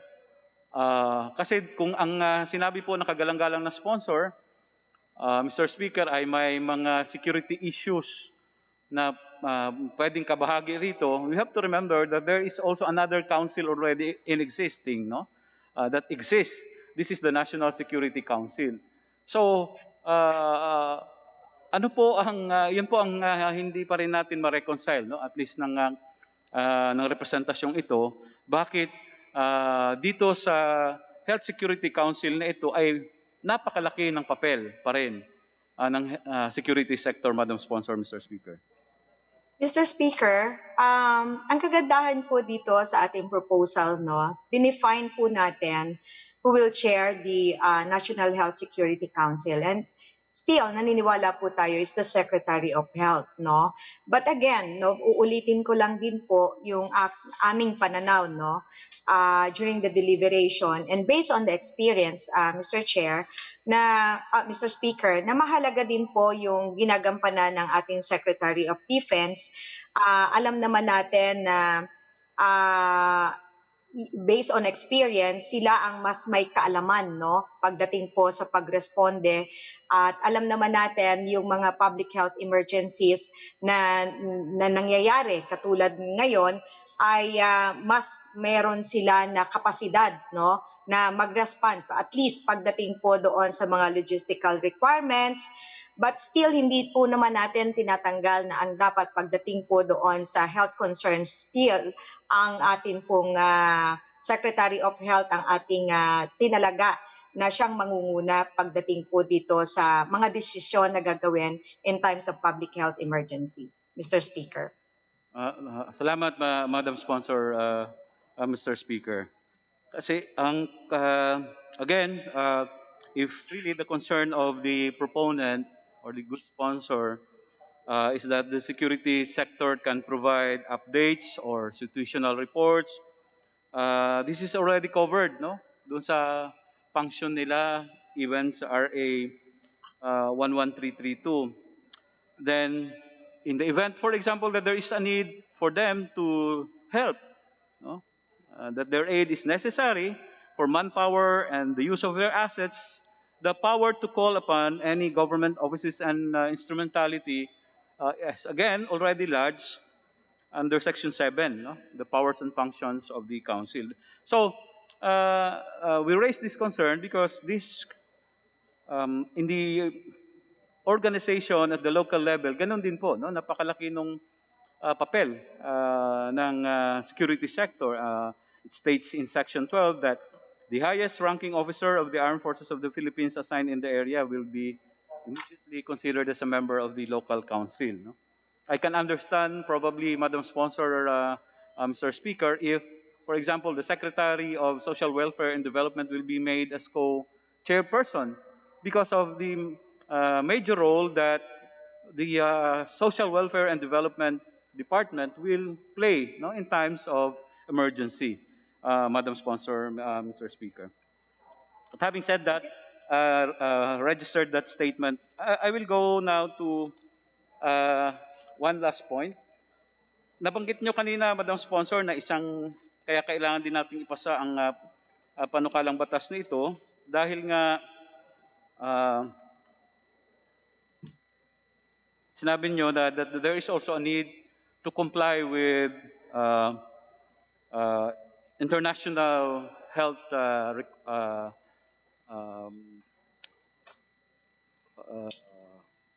commitments, no, of the Philippines, no. But again, even if that is so, no, that there are treaties or protocols, international health protocols that have to be responded to. I think there is these international agreements do not require a creation of new structure. For example, the creation of this Health Security Council. No? So again, dagdag ko lang po yan doon sa aking punto kanina, no, na hindi kailangang mag-create ng additional bureaucracy because there are already structures in place that may comply, no, or compliant with our international obligations, Madam Sponsors, Mr. Speaker. Yes, Mr. Speaker, tama naman po yung observation, but this is a recommendation, no, ng ating JEE, no, on International Health Regulation Core Capacities. At nakita naman natin, I guess nasagot na po natin yung minimension ng ating kagalang-galang Zarate na doon po sa sinasabi niya na struktura doon sa RA 11332 ay again uulitin ko kung kaya bakit meron tayong ganitong proposal is to expand, no, and define. So yes, recommended po ito noong sa JEE natin na ang bawat bansa magkaroon ng ganito katibay. Kung kaya kung basahin niyo po yung ating panukala and the committee report, mas in-expound po natin yung mga roles ng bawat isa at ano ang magagawa ng National Health Security Plan sa pagdating po ng public health emergency. So, we need po yung someone who will do the coordination and implement, no? So, improved version, no, noong minimension po ng ating kagalang-galang Zarate ng 11332. Thank you, Mr. Speaker. Thank you, Madam Sponsor, Mr. Speaker. Huling punto na lang po. Naging matampok at mainit na usapin po kasi ngayon itong downloading, no, or transfer of funds ng Department of Health sa DBM Procurement Service, no, na 42 point something billion. No? In fact, ilang beses na rin dininig natin ito sa inyong committee po, no, ng Committee on Health. And we question that action of the Department of Health. Nakita ko po rito sa panukalang batas na there are also provisions, no, related to authorization of procurement and disposition of medicines and supplies, etc., no, as found in section 6F and 12C. No? So my only concern here, Madam Sponsor, Mr. Speaker, will this not, in effect, a duplication or an overlap or in conflict with the functions currently being exercised by the Food and Drug Administration, Madam Sponsor, Mr. Speaker? Mr. Speaker, currently hindi naman po FDA ang nagpo-procure, no? But at least dito binigyan po natin ng kapangyarihan if needed, no? Tama po yung sinabi ni kagalang-galang Congressman Zarate on letter F section 6, dinefine po natin dito at least meron pong basehan ang isang ahensya o concerned agencies kung kinakailangan po na sila ay mag-purchase nung nakasaad po dito, mga gamit, medicines, and vaccines needed in response to public health emergency in order to prevent or prepare or control kung ano man po yung threat sa ating kalusugan. Thank you, Madam Sponsor. So, in effect, what will happen in the future, even if the budget, for example, in the procurement of antitoxin, serums, vaccines, and the rest, no, enumerated in Section 6F, is lodged, for example, with the Department of Health, the Security Council or the Health Security Council can authorize that these funds will be transferred to, for example, DBMPS dahil para sila na lang po ang bumili ng mga vaccines na ito. Is that one of the possible scenario, Madam Sponsor, Mr. Speaker? Ang DBM, well, yung sa DBM, PSDBM po, that's under question, no? But syempre, meron po tayong exemption doon sa provision ng GPRA, no? So, napakahaba naman po yung ito to avoid yung lengthy process natin, dinefine po natin that will serve the authorization for procurement, Mr. Speaker. So, when will this particular power be exercised by the Health Security Council, Madam Sponsor, Mr. Speaker? In times of health emergency only, or during the duration of the existence of this council in its day-to-day function, with or without a health emergency, the Health Security Council can exercise this function like authorizing concerned agencies to purchase, etc., etc. Is that... Mr. Speaker, yes, Mr. Speaker, definitely in times of public health emergency po. So, yun po ang ating matibay na basihan dito na yung powers and functions ay ibinibigay natin once na naka-establish po na meron po tayong pangangailangan base doon sa threat sa ating kalusugan. Mr. Speaker. Thank you, Madam Sponsor, Mr. Speaker. Because correct me if I'm wrong, Madam Sponsor, Mr. Speaker, now we're in the provisions of this bill, which states that these powers can only be exercised during health emergencies. Madam Sponsor, Mr. Speaker. Doon sa same letter po, letter F,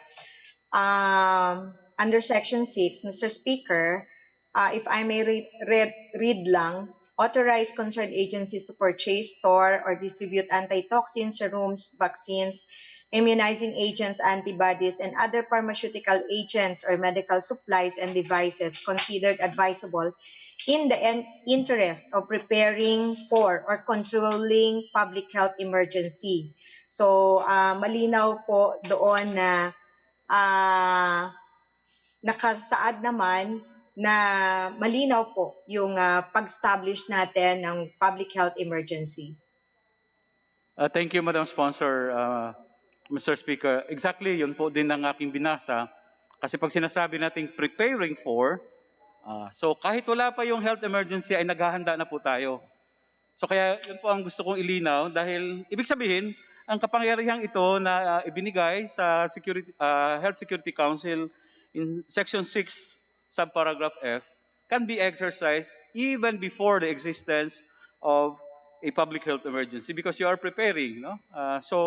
Uutusan mo na yung ahensyang ito na bumili na kayo ng mga ganitong those enumerated here, supplies, devices, etc. No? And when walang problema doon, when the public emergency already exists and we want to control it, then possibly the council can already supersede, no? I-exercise na niya ang power na ito para utusan yung mga regular agencies, especially in their procurement. So, my concern here, Madam Sponsor, Mr. Speaker, will this not create a budgetary chaos, no? Because the agencies can now be, in fact, dictated by the Health Security Council on what to do with their budget, no? Especially in the issue of procurement, Madam Sponsor, Mr. Speaker. Mr. Speaker, definitely, if there's no imminent threat, there is no, wala po tayong purchases, no? Kung natandaan po natin, yung experience natin ng pandemic, December, nakita na natin what's happening in China and neighboring countries, no? So, kung titingnan po natin itong nakasaad na to, more or less ang National Health Security Council, kung again, sasabihin natin, dire-diretso ang kanilang pagpaplano at nag-update sila at nagpupulong, makikita more or less mapoproject nila. That's what we meant by preparing, no? Hindi naman po pwedeng mag-procure ng walang basehan. Ang National Health Security Council cannot authorize no specific agency. So definitely may basehan. Ang ayaw lang po natin at iniiwasan nating dumating tayo sa punto, yung katulad po ng dumating tayo sa pandemya na nandiyan na, nakita na natin in other countries na padating, no? Before nag-declare ng public health emergency. So merong paghahanda, meron na tayong paghahanda kung titingnan natin yung powers and functions, kaya inilagay po natin dito. So again, ako naniniwala po, Mr. Speaker, na magiging beneficial ito if these functions and the powers will be exercised by the National Security Council, Mr. Speaker. Mr. Speaker, yun lang po ang mga katanungan para sa paglilinaw itong panukalang batas. At sa punto po ng representasyong ito, while we respect the position of the sponsor, no? Again, nire-register po natin ang ating paniniwala na mas strengthen natin itong kasalukuyang mga agencies that we have now, no? So that we can concentrate our limited resources doon po sa pag-strengthen pa rin ng ating now already very overwhelmed healthcare system, no?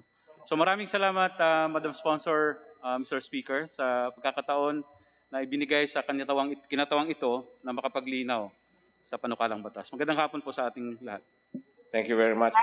Maraming salamat po, Honorable Caloy Zarate. Thank you, Mr. Speaker.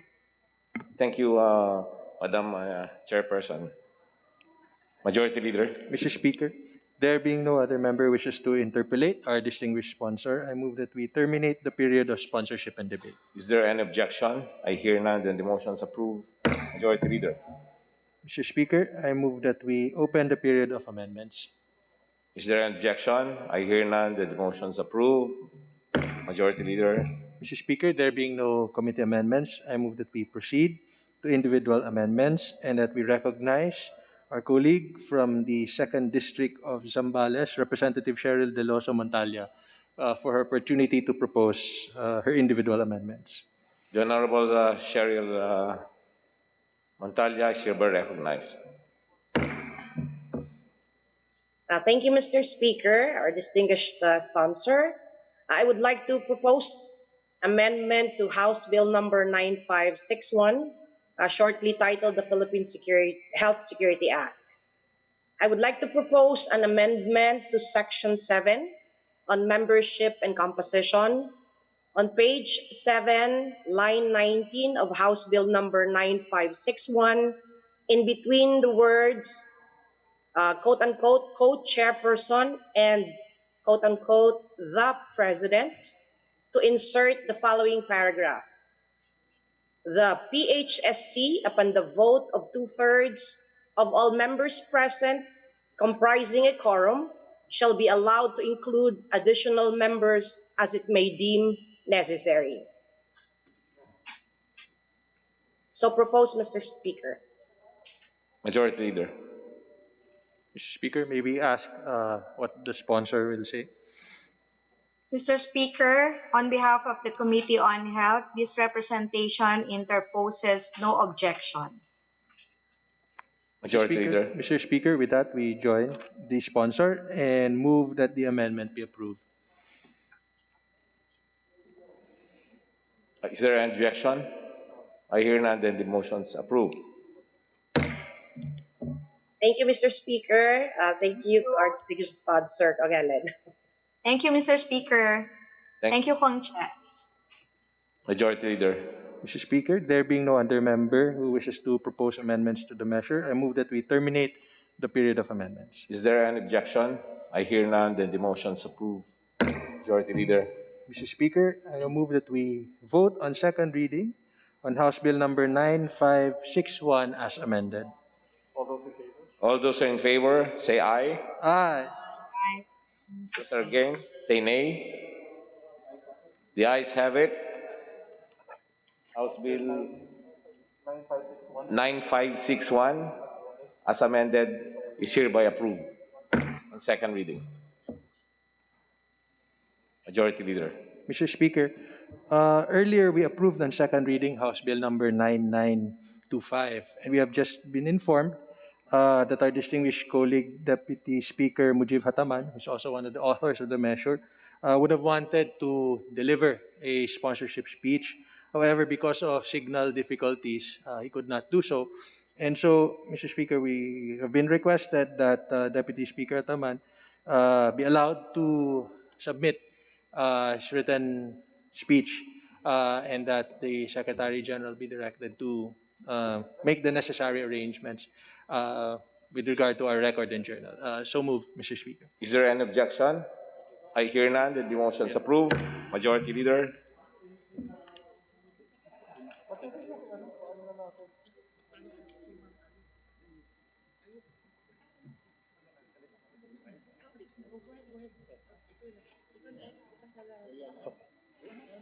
Mr. Speaker, I move for the change of referral of House Bill number 7842 from the Strengthening the Legal Assistance Program of the Philippine National Police from the Committee on Public Order and Safety to the Committees on Justice, National Defense and Security, and Public Order and Safety. Is there an objection? I hear none, then the motion is approved. Majority Leader. Mr. Speaker, as requested by the Committee on Banks and Financial Intermediaries through its chairperson, Representative Juni Kua, and pursuant to our rules, I move that we recommit House Bill number 9543 under Committee Report number 1029 to the Committee on Banks and Financial Intermediaries. Is there an objection? I hear none, then the motion is approved. Majority Leader. Mr. Speaker, we are in receipt of the Bicameral Conference Committee report on the disagreeing provisions of House Bill number 8268 and Senate Bill number 1354, increasing the penalties for perjury. Mr. Speaker, in accordance with our rules, I move that we ratify the said Bicameral Conference Committee report. All those in favor, say aye. Aye. All those against, say nay. The ayes have it. The Bicameral Conference Committee report on the disagreeing provisions, House Bill number 8268, is hereby ratified. Majority Leader. Mr. Speaker, I move that we suspend the session until tomorrow, September 1, 2021 at 2 o'clock in the afternoon. Is there any objection? I hear none. Then the motion is approved. Session suspended until 2 p.m. September 1. Thank you. Yes, sir. Yan ang importante dyan. Attendance sa atin. Recording stopped.